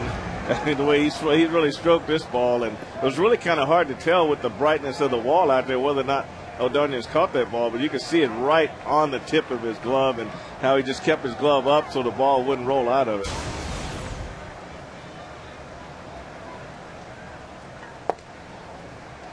Off speed to Mike Jacobs, who has doubled and walked and scored a run. Butler drives in his 73rd with that sac fly. To Polanco. So the Royals with a gift after Rayburn's misread in left field. That's how the inning started. When it ends, the Royals have scored 2.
Tonight's Coors Light Freeze Cam, and the first run of that inning, Brian Pena taking a pitch away to the opposite field and scoring Mike Jacobs. Pena with an RBI double. Coors Light Freeze Cam brought to you by Frost Brewed Coors Light, the world's most refreshing beer. And the Royals have 5 doubles in the first 5 innings against Rick Porcello. Yasuhiko Yabuta's first full inning. Replaced Bruce Chen with 2 outs in the 5th.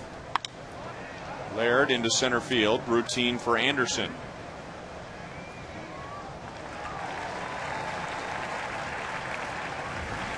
Gerald Laird 0 for 2 with a walk.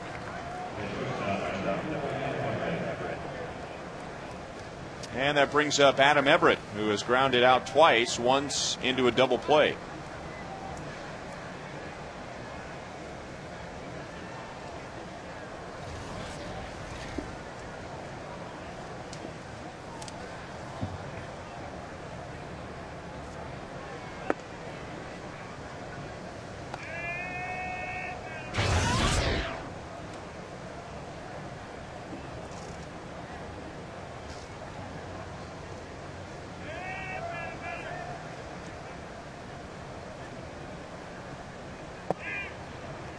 One ball, one strike.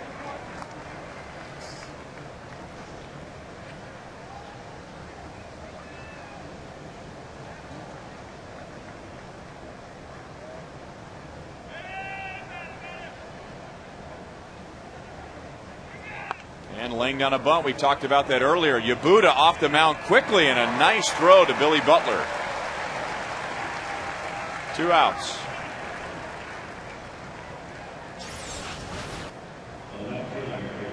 But Ross with their third baseman back, the Tigers will occasionally, Everett, Laird, will try to bunt. Yabuta did an outstanding job getting off the mound, but he did the right thing right there, Ryan. He grabbed the ball with his bare hand and not try to scoop it with his glove.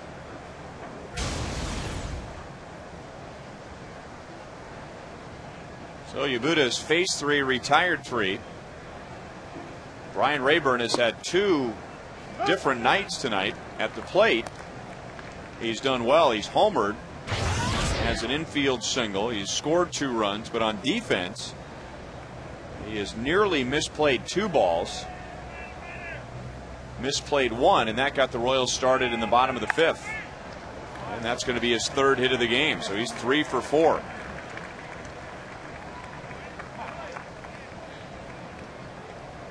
Tonight's copyrighted telecast is presented by the authority of the Kansas City Royals and may not be reproduced or retransmitted in any form. And the accounts and descriptions of this game may not be disseminated without the express written consent of the Kansas City Royals Baseball Corporation. Ryan Lefebvre with Frank White and Joel Goldberg. This is game 1 of 3 with the Tigers, and the Royals will be in Detroit on the next road trip.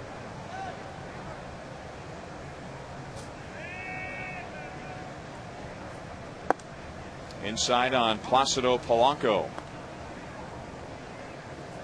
Polanco is grounded out, doubled, laid down a sac bunt, and scored a run.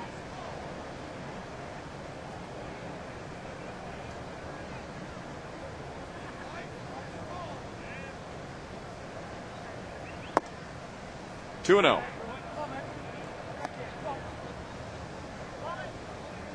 Tigers come in tonight having won 6 in a row. They just completed a sweep over the weekend at Tampa Bay. Tigers were off yesterday on Labor Day, so they were here in Kansas City during the off day. Their longest winning streak of the year is 7 games. Anderson in center field takes care of it. Yabuta pitches a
This is Shannon Howard from Raytown, Missouri.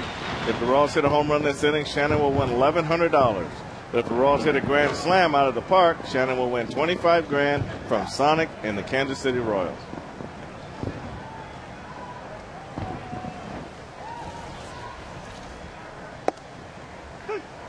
Porcello throws a strike to Alberto Callaspo, who has an 8-game hitting streak after a single and a run scored in the 2nd inning.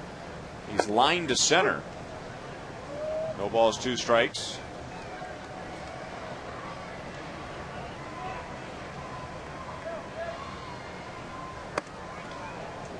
One and 2.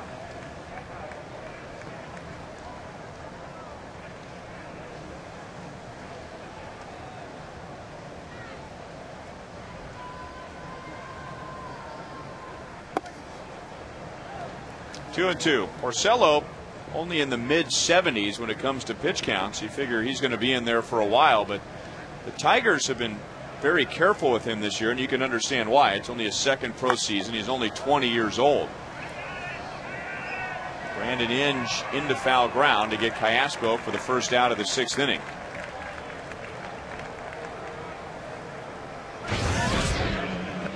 So in his first 25 games, tonight being his 26th, 142 innings pitched, and that will give you an average of about 5 1/3 innings pitched per start. So he's not going very deep into games at all, and that's because of his pitch count.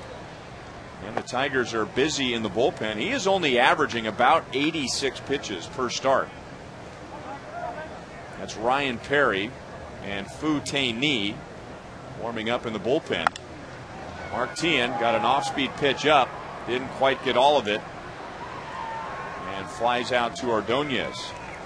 I think it really helps too that Jim Leyland is really overseeing a lot of the things that go on with him to make sure that he doesn't hurt himself at such a young age. And having a veteran team behind him too really helps a lot, because he's got a lot of guys there that can really put some runs on the board and allow him to be able to beat 12 wins up right now. Same time tomorrow night. It'll be Robinson Tejeda against 15-game winner Justin Verlander. And that game will be in high definition.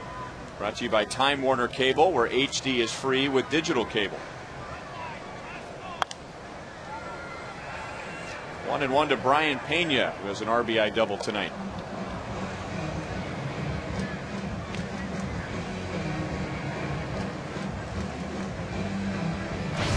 Kind of makes you wonder if he's one of the pitchers that Jim Leyland uses if they go ahead and win the division and get into the playoffs. Will they take that pitch limit off of him? Line to center, handled by Curtis Granderson, and the Royals are down in order in the 6th.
Rapid rewind.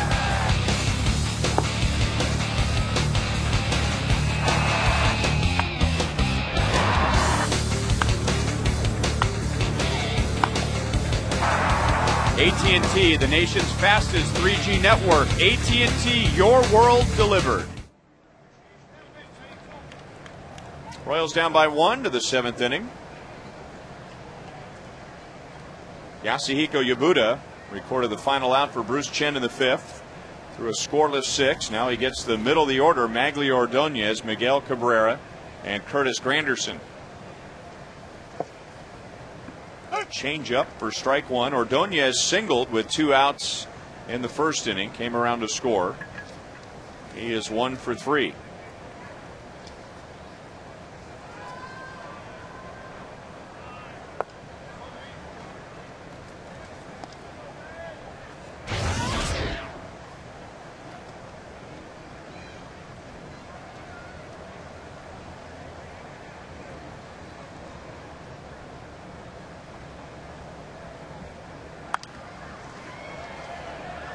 One ball, 2 strikes. Well, Fan Appreciation Weekend is just around the corner, sponsored by Sprint. It's September 25th through the 27th. That's the final home series. It's against Minnesota. It's Futures Night on Friday. Fans can win great prizes on Saturday, with the first 20,000 receiving a Hall of Fame George Brett figurine. And on Sunday, one lucky fan will win the chance to be treated like royalty in 2010. Futures Night, by the way, is when the Royals bring up some of their players from the minor leagues that we might see here down the road for on-field introduction, photographs, and autographs, and telegraphs, You think they get and phonographs.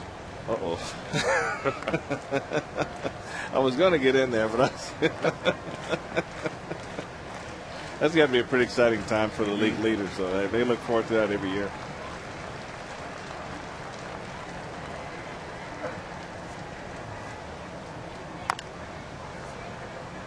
Just foul, still 3-2 on Ordonez.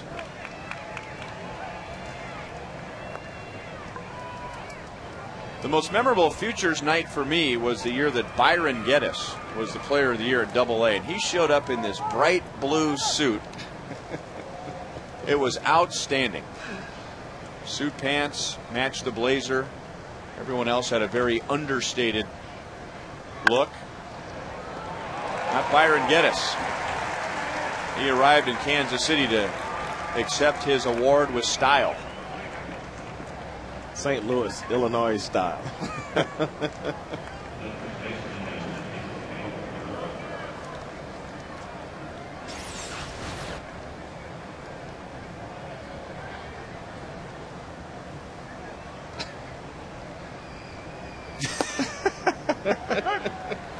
Oh my Now, God. let me ask you this. Kevin Shank just brought up a good point. You know, we always get on adults when they take a foul ball away from a kid, or at least beat a kid to a foul ball before the little kid arrives. Is there an obligation when you're a kid that the youngest kid ends up with the ball? Well, Because this kid's life is ruined now. if it's your brother, you can get away with it. Hey, man, come on, it's all right.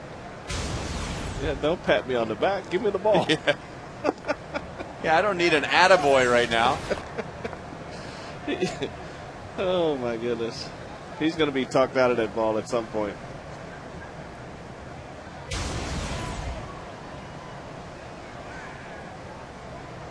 Now, that's not the saddest kid we've seen on this homestand. It's 2-2 on Miguel Cabrera. This was in between innings during the Angels series. This little guy lost his carrot.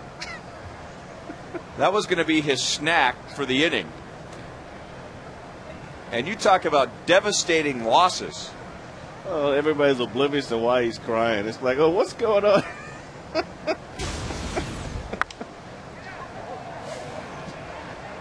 Line to Meyer in right field. So it's been a very difficult homestand for some young fans.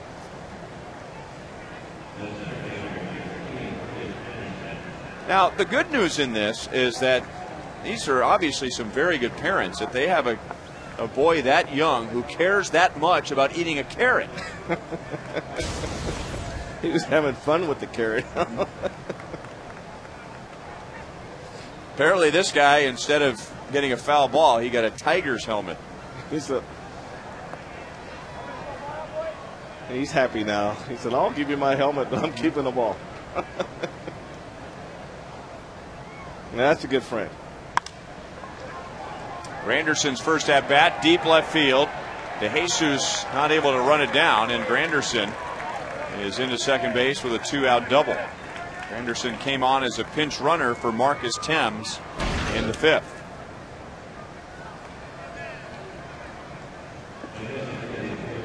Now, when I was that age and a carrot came flying out of my mouth, I was looking around making sure nobody saw it because I was spitting it out of my mouth. I hated carrots. Oh, I loved them.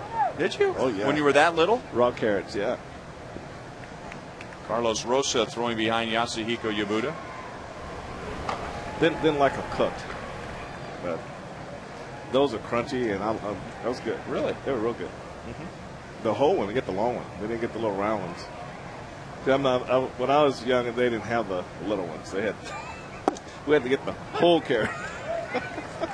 We used to have to take. Was it back before knives were invented? Well, you have to take them and take the potato peeler and get, and then we were at it at that point, but now.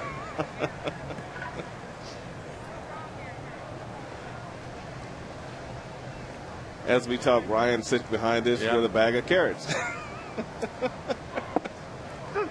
You should give Ryan one of those. I like carrots. I hated them when I was a kid, but I developed a taste for them as an adult. The catcher, when catchers do this, Ryan, they think that maybe the hitter's able to see them, and so they'll show them one spot where they really intend to be in another spot. But the key to that whole play is that when you move like that, you got to move quietly. You can't make noise because you really give it away that way also. Long run for Anderson and Meyer, and Josh Anderson there to make the catch. That's 2 1/3 scoreless for Yasuhiko Yabuda.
Panera, American League scoreboard.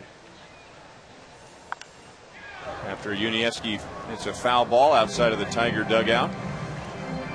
Texas beating Cleveland in game 1 of a doubleheader, and they're way out in front in game 2, 5 games back of the Angels. Tampa Bay's lost 6 in a row. They're tied with the Yankees. Betancourt into left field. He is 1 for 3.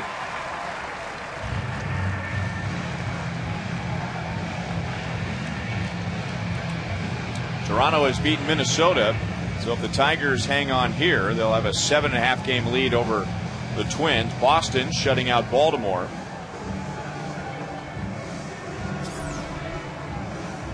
Oakland in front of Chicago, and Seattle will be at Los Angeles later tonight. Boston leading the wild card by 2.5 over the Rangers.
Are teaming up for the night to bring you food, fashion, and fun.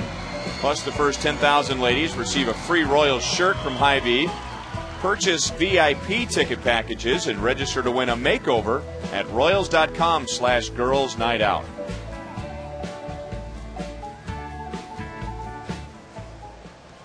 Willie Bloomquist will bat for Josh Anderson as the Tigers bring on lefty Bobby C. Trying to bunt it over to the right side and move up Yuniesky Betancourt, who opened the inning with a solid base hit against Rick Porcello, who was immediately removed. 60th appearance for Bobby C. He's had a good year, with the league batting just .211 against him. And only 15 walks in 44 1/3 innings. Cleet Thomas began the inning in right field, so Maglio Ordonez is done for the night.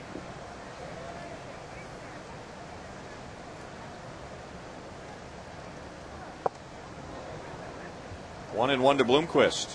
So the Tigers have taken out a couple of big bats in Marcus Thames and Maglio Ordonez in just a one-run game. Bobby C. typically comes in to face left-hand batters, so this is Willie Bloomquist's first at-bat against him.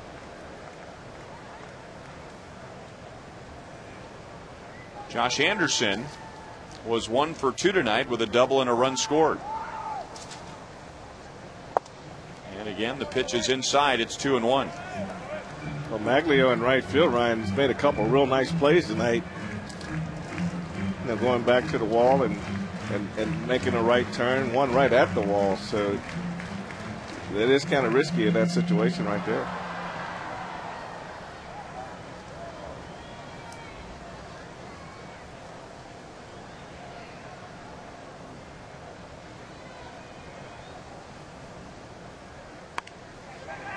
Back to the mound, to first, where Polanco steps on the bag, so the sacrifice works. And Betancourt moves up to second base.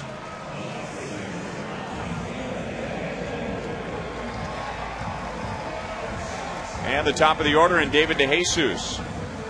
He is 0 for 3 tonight. However, one of his outs was a line drive to left, and another one of his outs was a fly ball that took Maglio Ordonez all the way to the wall in right field. So he could easily be 2 for 3.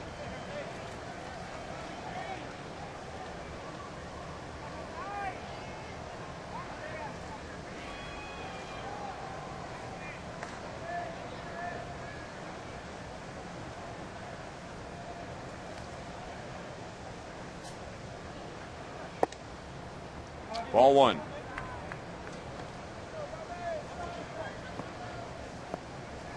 David has quite a bit of experience against Bobby C., being one of the Royals' better hitters the last few years. This is the type of pitcher that comes on to face DeJesus later in games. David 2 out of 10 against Bobby C. with a walk. So 11 career plate appearances. Line to left field. Betancourt going to be waved home. Rayburn with a tough time getting the ball out of his glove and still gets Betancourt. So that ball was hit hard to left, and even with the bobble, Betancourt was out by a wide margin.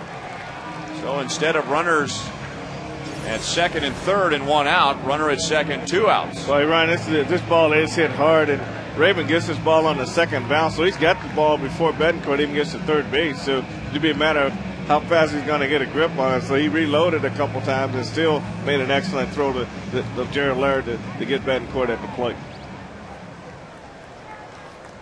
Now, I don't know if it would have mattered, Frank, but why isn't he sliding? Well, this is one of the few times you see the ball get there before you do, and really got to have room to slide. So you look at the spacing between him and the catcher just didn't allow for it.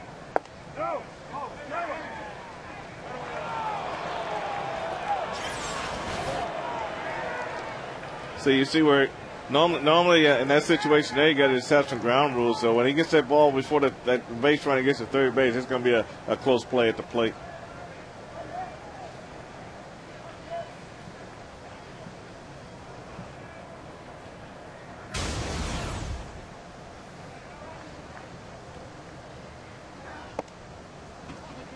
1 ball, 1 strike.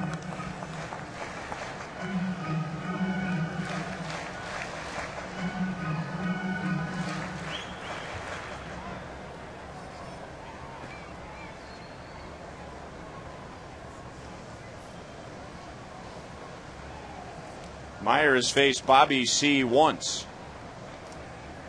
He's 0 for 1.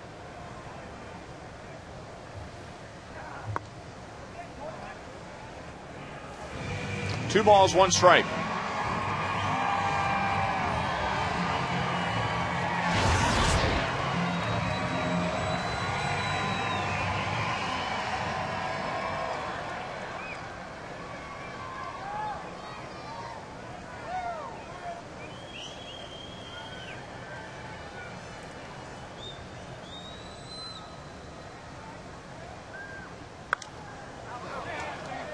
Two and two. Now, earlier in the year, that might not have been such a bad call to send the runner because the Royals were not getting any hits and they weren't driving in runs when they had runner at third and less than 2 outs. But tonight, the Royals have done a very good job moving runners, advancing the runner from second to third, using the ground ball with the infield back to get runners home. And you always had an option with less than 2 outs to hold a runner at third. Now you look for a sac fly or you look for you got a first and third situation, so now you got an opportunity to have a big inning. With 2 outs, you can make that risk with 2 outs. But with 1 out and you're trying to get back in the game, then it might be a little more difficult to try that play, which it proved in that case. And Meyer nicked by that pitch. Well, hindsight being what it is, Royals could have the bases loaded 1 out with Billy Butler coming to the plate. And either way, Jim Leland would be calling on a right-hander. First and second, 2 down.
Jerseys, collectibles, and more. 24 hours a day, 7 days a week. Get your gear straight from the source, Royals.com Pro Shop.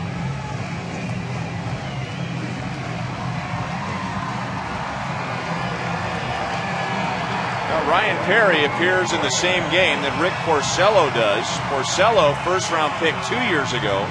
Ryan Perry was the first-round pick last year out of the University of Arizona.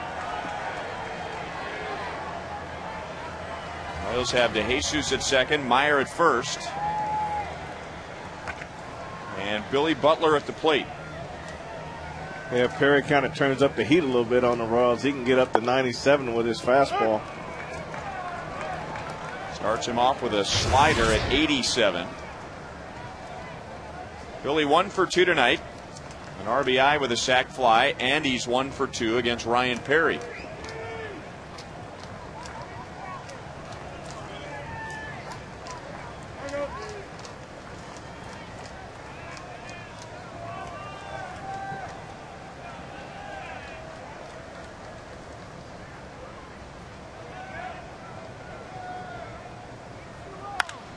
Good swing, just got underneath it. That was the pitch he wanted, and Thomas in the corner missed it. It's a foul ball. That fastball was right out over the plate. Billy trying to go to the opposite field, and that should have been an out. Well, the Tigers left and right field is so far tonight has had a hard time on fly balls. You know, Raven misjudged one in left field, and here Clee Thomas really doesn't get to one, and maybe he's a little afraid of the wall at that point, but that's a very catchable ball. And when they put you in the game for defense, then they expect you to make that play.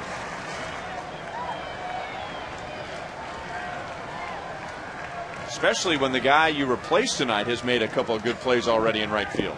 That is the truth. So Billy's still alive. 98 with the fastball, and Billy's still trying to take a shot towards right field. It's 1-2.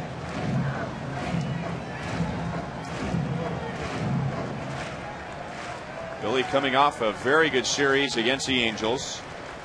He capped the series yesterday with 2 home runs.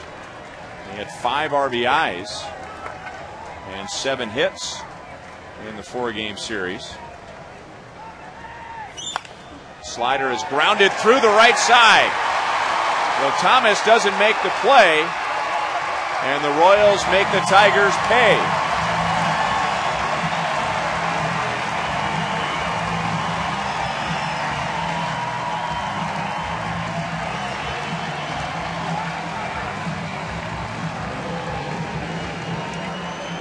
Sometimes the second chance is golden, and after Clee Thomas failed to catch this fly ball by Billy Bullitt down the right field line, there's a slider that Perry leaves up out of play. Billy doesn't try to pull it, stays inside of it, and finds him a hole in right field for an RBI single.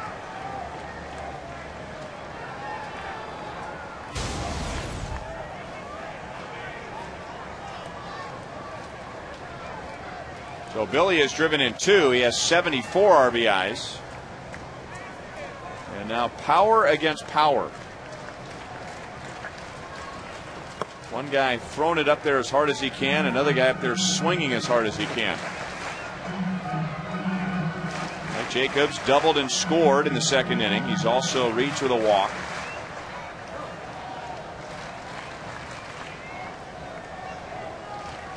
He has 3 at-bats against Ryan Perry. He's 0 for 3 with 1 strikeout.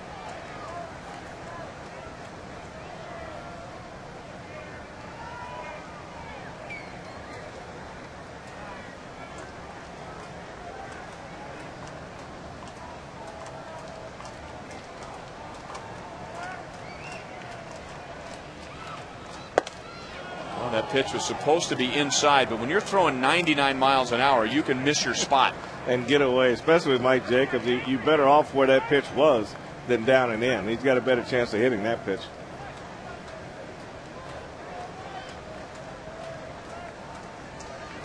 But one thing when you get a power pitcher and you trying to swing as hard as he's throwing, usually advantage the pitcher at that point, because it takes you a little bit longer to muscle up to get the bat through the zone. Into left field, the Royals have taken the lead, and Mike Jacobs continues his adjustment up the middle into the opposite field.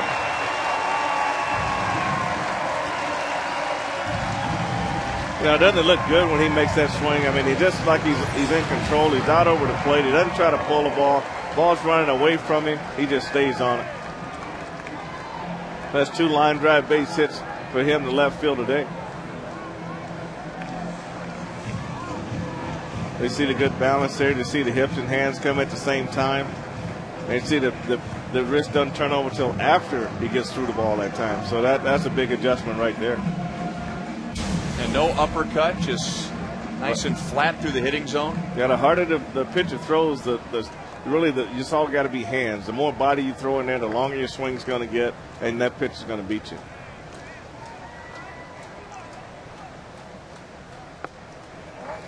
Ball 1 on Callaspo, who has extended a hitting streak to 8 games with a single back in the 2nd inning.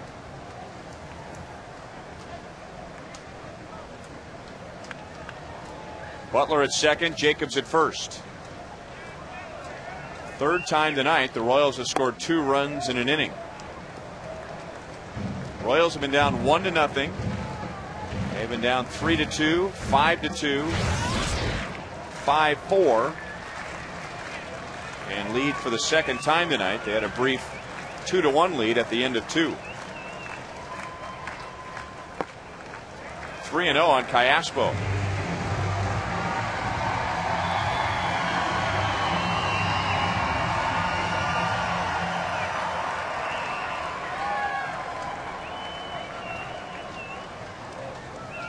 Casey Fiend is warming up in the pen. And Fu Taini, the lefty, has been warming up for a while. 4-pitch walk, loaded up for Tien. And he's going to see the lefty Fu Taini.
Kid who didn't get the souvenir on the underhand toss from Gene Lamont. Or Sunday, the kid who lost his carrot. This is slow and developing, but heartbreaking. Or this young lady who can no longer speak. That was earlier this year with a large and long howl for Mark Tien, who bats now with the bases loaded, 2 down. She had a sign saying she loved Mark Tien. It's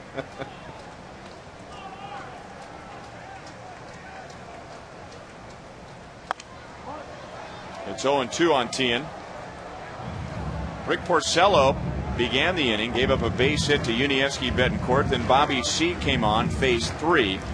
The 2 runs in this inning charged to C. Then Ryan Perry phase 3, gave up 2 RBI singles and a walk. And now Fu Taini hooking up with Mark Tien for the first time. Tien tonight is 0 for 3. Driven into left center. Slicing. Rayburn runs it down. Made a nice play. Royals get 2 in the bottom of the 7th and take a 1-run lead into the 8th.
Marcus Thames and Aubrey Huff both driving in 2 for the Tigers. At one point, the Tigers led 5-2. Billy Butler tying the game with his second RBI in the 7th inning, and then Mike Jacobs driving in his first run tonight with a 2-out single against Ryan Perry. And after Billy Butler, and the Royals go into the 8th inning leading by 1. And Willie Bloomquist, who pinch hit for Josh Anderson in that 7th inning, he'll go into right, moving Mitch Meyer over to center field. And on the mound for the Royals is Roman Colon.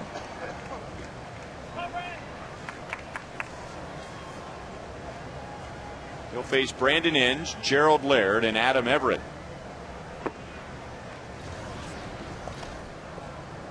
The last time Roman Colon faced Brandon Inge, this happened in the bottom of the 9th inning.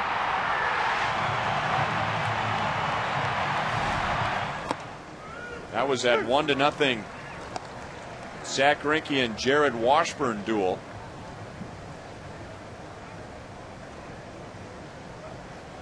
Inge so far tonight is 0 for 3. And this has been the troublesome inning for the Royals this year, the 8th. Trying to get it to Joakim Soria.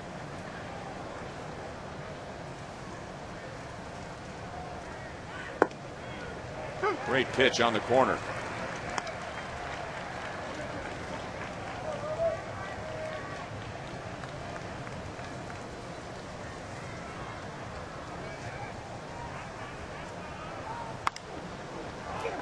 Shallow right center. Bloomquist looking at Meyer. Meyer looking at Bloomquist, and Willie takes charge and pitches it back to the infield. That first hit is always a big one, Ryan, and Colon just comes in and just really just throws this ball right over the outside corner. That's not much you can do with that pitch if you're a hitter. Then he comes back with a slider in the same spot and got Inge reaching a little bit and hit a lazy fly ball to right field. Ramon Santiago is going to pinch it for Gerald Laird, who was 0 for 2 tonight and now 0 for his last 14. And into left field, David DeJesus. 2 outs for Colon in the 8th. Colon trying to just back up what he did yesterday, pitch a scoreless 8th, setting things up for Joakim Soria. Jeremy Bonderman warming up to perhaps pitch the bottom of the 8th. Bonderman now pitching out of the bullpen for Detroit. And another pinch hitter coming up for the Tigers, Alex Avila.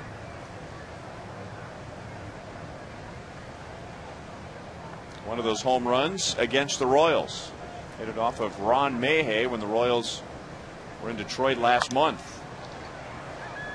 No balls, 1 strike. Now what's he going to do with this one? He saved 1 for himself. He's given 1 away to a kid.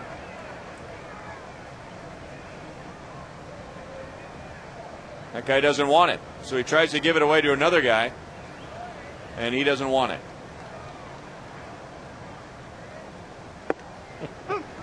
Oh, 0-2. There you go.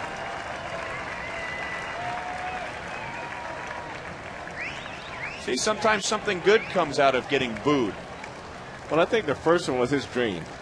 He was going to keep it at all costs. And he's been fortunate enough to have 2 more come, and he's been able to go from a goat to a hero in the same night. Here's the first one. Got booed for that, so then he got a second one, gave that one away.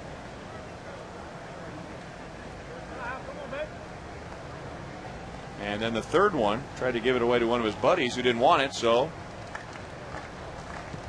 this young fan has a souvenir.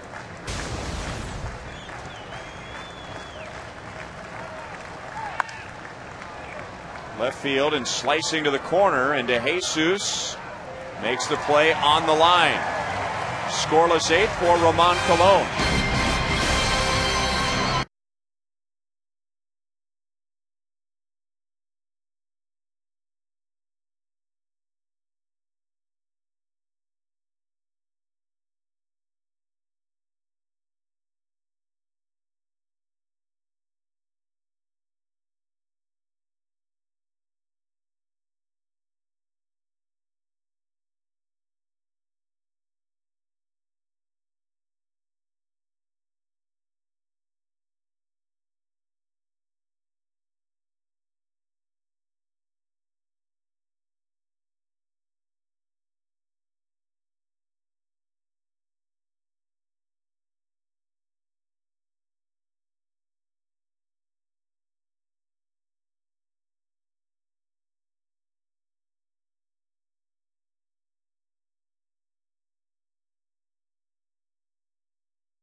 And the Tigers making some changes.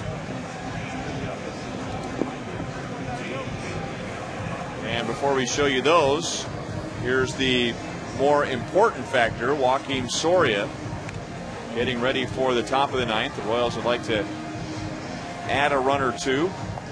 In the bottom of the eighth, Ramon Santiago, who batted for Gerald Laird, goes into short. And Alex Avila, who batted for Adam Everett, goes in behind the plate. So new shortstop, new catcher. And on the mound, and I'm thinking this is the first time we've seen this, at least against the Royals, Jeremy Bonderman out of the bullpen.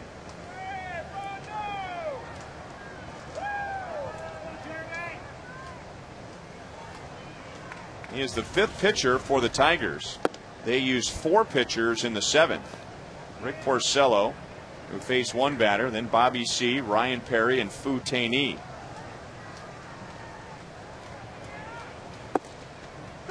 Rick Porcello, I'm sure, spent a lot of time talking to Jeremy Bonderman at some point about the upcoming season, because Jeremy Bonderman was once a 20-year-old in the big leagues. That was back in 2003, and the year that the Tigers lost 119 games. 3 years later, they were in the World Series.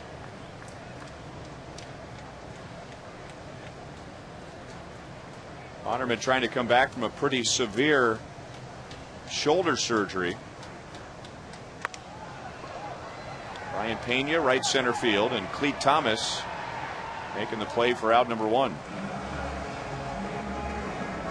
The Kansas City Royals, the state of Missouri, and Fox Sports Kansas City have joined together to encourage young people not to smoke, because once you start, it's hard to stop. Strike out tobacco so we can all breathe. Call the Missouri Tobacco Quit line at 1-800-QUIT-NOW.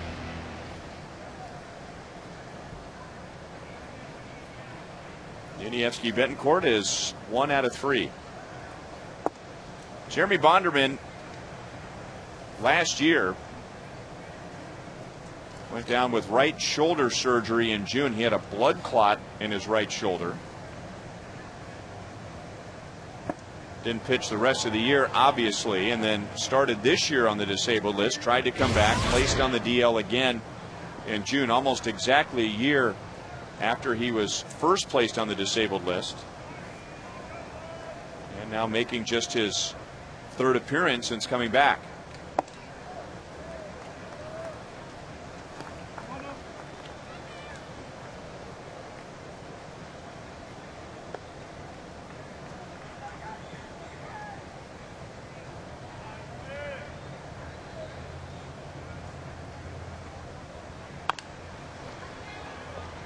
Foul ball. Oh man, what a throw by Brandon Inge.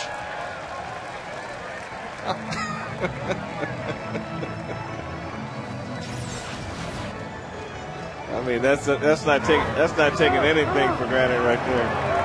That's one of those plays. If you wait to listen for the umpire, then you lost the play. So he stays right with it. This ball hits right on the edge of that chalk line as close as he can get without actually hitting it. And he just stayed with that play. This is some kind of throw. I mean, it's a good play if he just gets it somewhere near Miguel Cabrera, let alone right on target.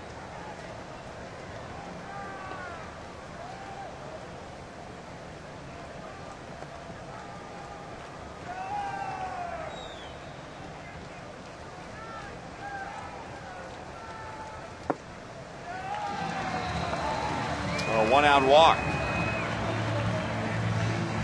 Now, I'd noticed when Inge was batting, apparently he's added some tattoos to his forearms. And Kevin Shank telling me that those are the names of his sons. And those were done about 3 weeks ago. And he played that day. Chase on the left, Tyler on the right.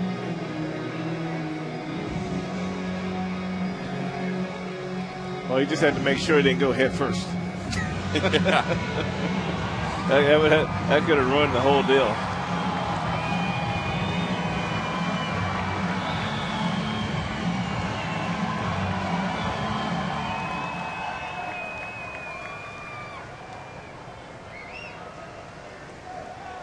So 1-on-1 out, Willie Bloomquist last inning, pinch hitting for Josh Anderson, laid down a sac bunt.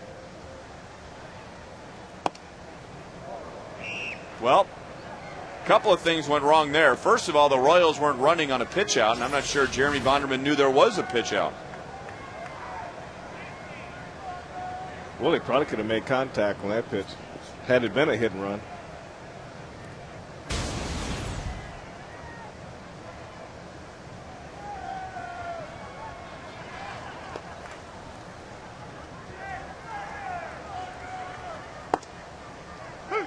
One ball, one strike. Alex Avila, the catcher, he was drafted last year out of the University of Alabama. So here's a team that's in first place. They're 14 games above 500. They have 3 guys in the big leagues right now that were drafted in the last 2 years. Rick Porcello in 07 and Ryan Perry and Alex Avila this past year. Betancourt runs, and that was a hit and run. That was a protection swing by Bloomquist. Jay ran that ball in on his hands, and he just was trying to make contact. He almost one-handed swing on that ball. You know, so much for when you have a winning team with a lot of veterans that you don't want to rush young guys up to the big leagues. You want them to take their time. But Jim Leland's thinking is, if they're the best we've got, who cares how long they've been in pro baseball? The whole idea of this is to win at the major league level. To win at the major league level, and winning, being in first place this late in the year, you can't ask for any better training ground for young players. And you just hope that as things tighten up toward the end and get in the playoffs, that they can perform at that level, because everything sort of the bar just raises a little bit higher for guys who've never been in a playoff game or going into the last 2 weeks, you know, trying to win your division. So you just hope that these guys can perform during that period. That's why I brought up the question, if they get down to the end there and they need Porcello to go more than the 85 pitches or 88, I mean, will they stretch him past 100 pitches for the first time? I think they would. I would be tempted to do it. Yeah, I mean, that's probably why you rest him all season long, right? So that he still has something later in the year. There's Edwin Jackson. Of course, the Tigers have a couple of guys, Verlander and Jackson, who can pitch deep. So that keeps the bullpen rested. So when Porcello only goes 5 or 6 innings, well, you have a rested bullpen to pick up the slack for him. And you also have a guy like Bonderman who started before, and as he builds up, he can possibly come in and throw maybe 3 innings for you and then get you deeper into the game. Oh, and by the way, there's Nate Robertson from Wichita, who's a starter.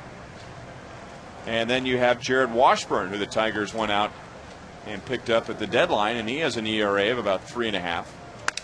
Betancourt running, and bloop to shallow left. Betancourt keeps running, and the Royals have runners at first and third with 1 out.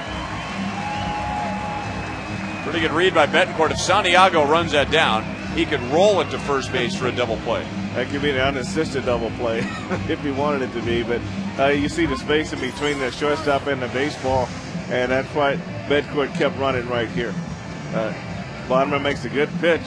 It breaks the bat in half, but it's all about spacing. He's in a position to see the space in between Santiago and the baseball, and he made a good decision. And speaking of Nate Robertson, he'll replace Bonderman.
First and third and one out in the 8th. Royals down earlier tonight, 5-2. Nate Robertson, who grew up in Wichita, went to Mays High School, then on to Wichita State. Drafted by the Marlins, traded to the Tigers. He has been on the disabled list a couple of times this year with a low back problem, and he's had surgery on his elbow to remove what was described as 4 small masses. And now his job is to retire David DeJesus. 0-1 on David. 1 for 4 tonight. Could easily be 3 for 4. 2 of his outs are a line out to left and a fly out to deep right.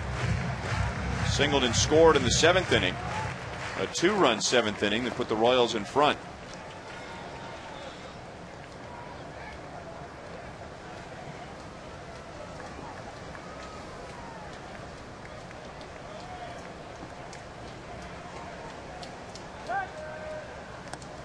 Betancourt taking a few steps down the line from third, thinking about perhaps a steal of home.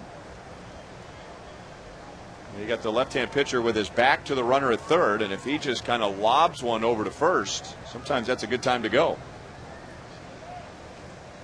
With 1 out, you got to know you're going to get there.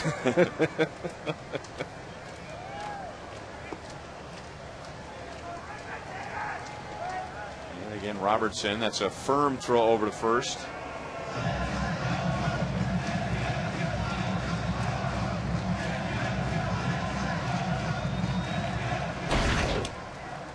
David just 111 against Robertson, 2 out of 18.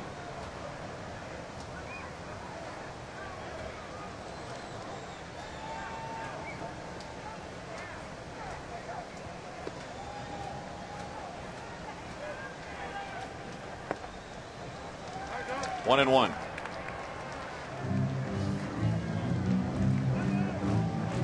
Now, Frank, the way the Tigers are lined up, this looks like to me if they can get 1 out, they'll come to the plate. If it's hit hard enough, they'll go for 2. I think that's basically how it's set up, Ryan. If anything slows, they're going to try to get Betancourt at the plate, but they got to make sure they can get him because he's got a good jump off third and he's got good speed. So they probably would rather have the hard hit ball for the double play rather than risk trying to miss a play at the plate. Bloomquist got a very good jump, and Avila, knowing that he had no chance at second, bluffs a throw towards third, so that eliminates the possibility of a ground ball double play. That's 20 stolen bases for Bloomquist as he continues to add to his career high.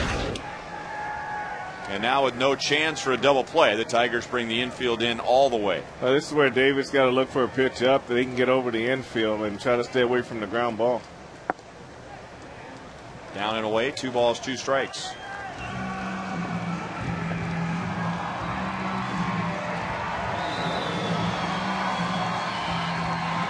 I'm sure the Tigers don't see it this way, but tonight becomes a gimme because Minnesota and Chicago have both lost.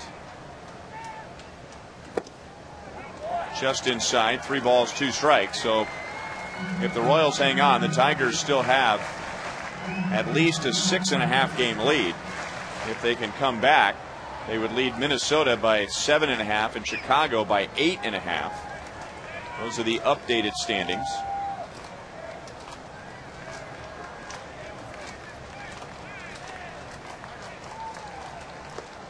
That's one of those mulligans that you take, but at the same time on the other side you see that those teams have lost and you see that you had an opportunity to win this game at one point, and then you hate to lose when these other teams lose too.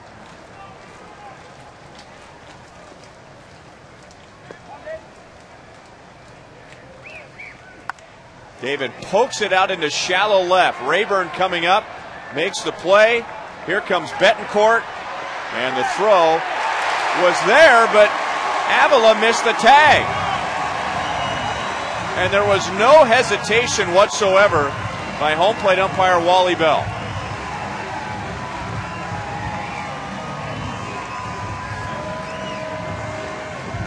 And whatever Wally Bell said, it was convincing because Jim Leyland is on his way back to the dugout.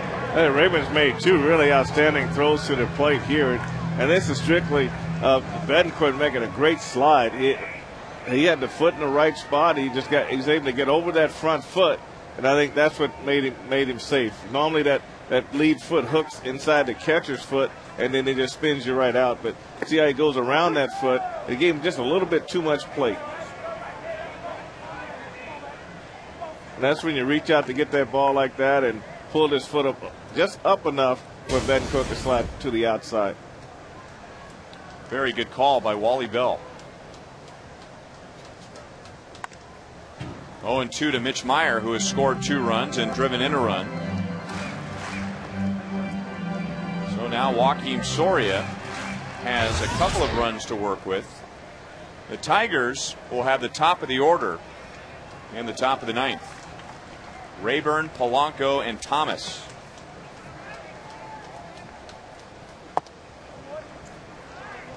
One and 2. Nate Robertson is the 6th pitcher for the Tigers tonight.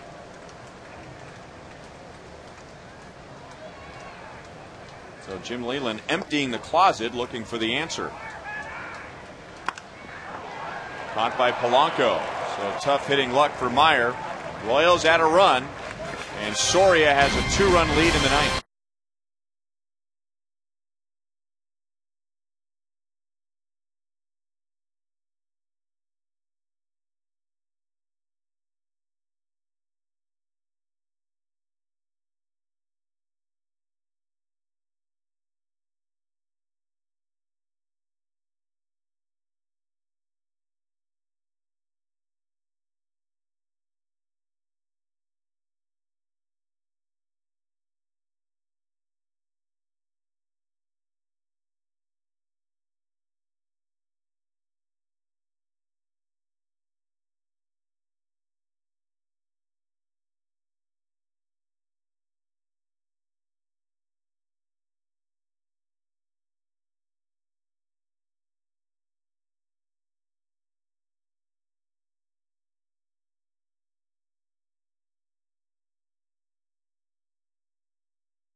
Well, the Royals going into the bottom of the 5th inning were down by 3. Now they lead by 2 with Joakim Soria taking over. After the game from Rival Sports Bar in right field, it's Boulevard Royals Live with Joel Goldberg and Paul Splittorff, brought to you by Boulevard Brewing Company, Kansas City's beer. So Joakim Soria, who saved yesterday's game, is 22nd, a 6-3 win over the Angels. He'll face Carlos Guillen, who's going to bat for Ryan Rayburn. Rayburn was 3 out of 4 with a home run.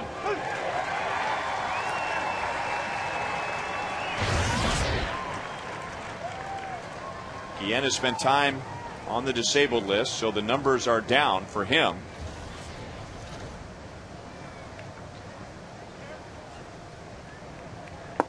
And he is down in the count. No balls, 2 strikes.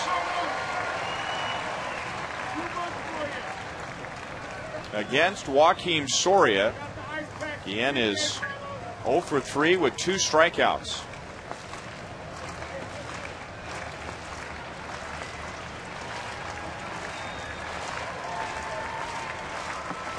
Got him with a breaking ball. 3 pitches, and down goes Guillen.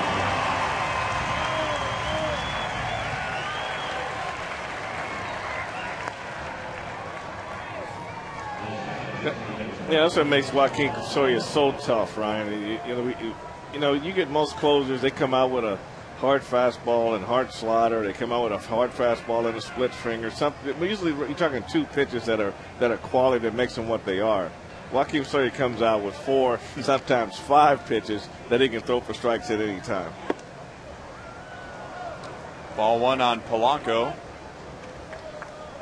It's almost like he keeps the hitters in almost like a 2-strike approach all the time because they just can't look for 1 pitch or 2 pitches. He's got 3 or 4. And now he's added a changeup. It makes him even tougher. 1-1 to Polanco. Soria has now struck out 4 in a row. If you go back to his save yesterday against the Angels, at least his last 4 outs have been by way of the strikeout. There was a walk mixed in there. Polanco through the right side.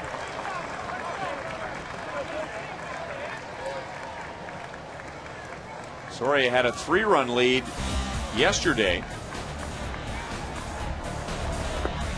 And that's a good changeup right there, Ryan. And that's a pinpoint fastball on the outside corner, and that's his curveball. So that's 3 pitches right there that he used to get 3 outs.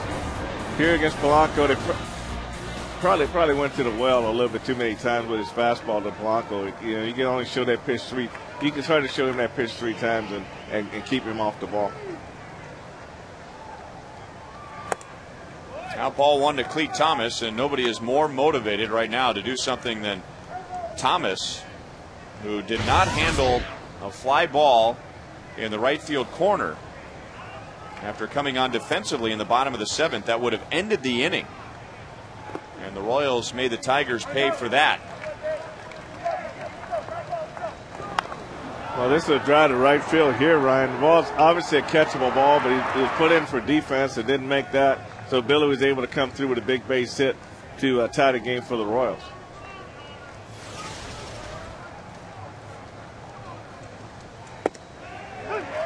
Two balls, 1 strike. A couple of problems in the outfield tonight have really hurt the Tigers. Not only Thomas's play, but back in the 5th, Josh Anderson hit a line drive to left field. Ryan Rayburn misplayed it.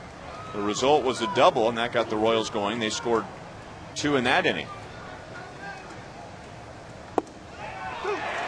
2 balls, 2 strikes. So those are plays that aren't called errors. They're not scored errors, but missed plays that got the Royals going. They missed plays that accounted for 4 runs, and that put the Royals right back in the ballgame.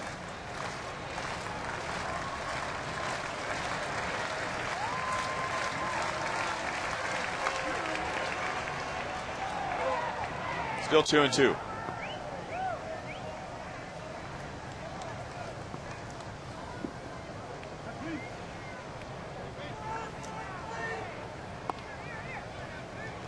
On deck is Miguel Cabrera, one of the best hitters in the league as far as batting average and power put together. So will he represent the tying run? Will he represent the go-ahead run? Will he even bat if Soria can get a double play? It's a strikeout, so 2 down, and now it's Soria and Cabrera.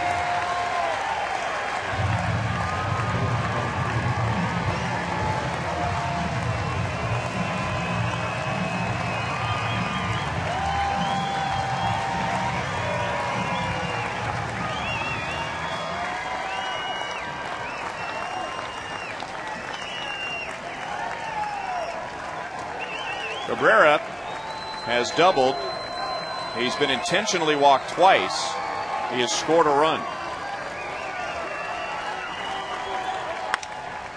Past Soria, behind the bag, and that ball got into center field. It looked like Callaspo was expecting Betancourt to get to it, and Betancourt was expecting Callaspo to get to it. Well, that's 2 infielders on the same line. One's got to go first, and normally you let your shortstop go first, and you go deeper for the backup position.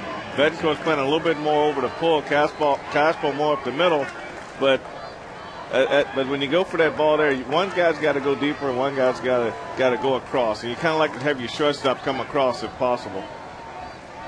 That ball there, just what you call a CNI base hit, because that even if that ball's caught, there's no play on that.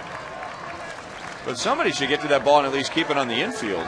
Well, if they could get to it, yeah. And one guy's got to dive, try to knock it down, but the ball is clearly past the infield, so one guy's got to try to knock it down and try to hold the runner.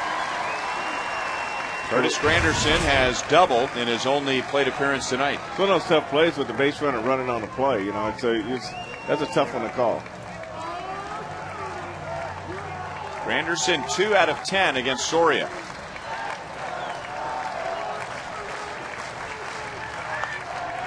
No balls, 2 strikes.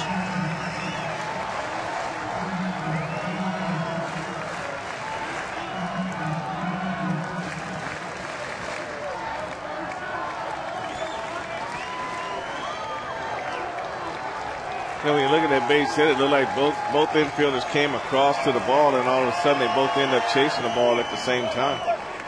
Now that's a big stop by Pena, and it doesn't seem so big with the runner at third base not being the tying run.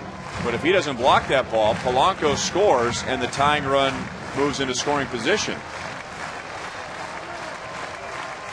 And now you're looking at just a single perhaps to tie the game. Well, this is when you call that breaking ball, you got to be ready to move, and that wasn't an easy one. That was in the left-handed hitter's batter's box, and he did a good job. Struck him out looking. Anderson thought it was low. So Soria has saves in back-to-back days, both times striking out the side.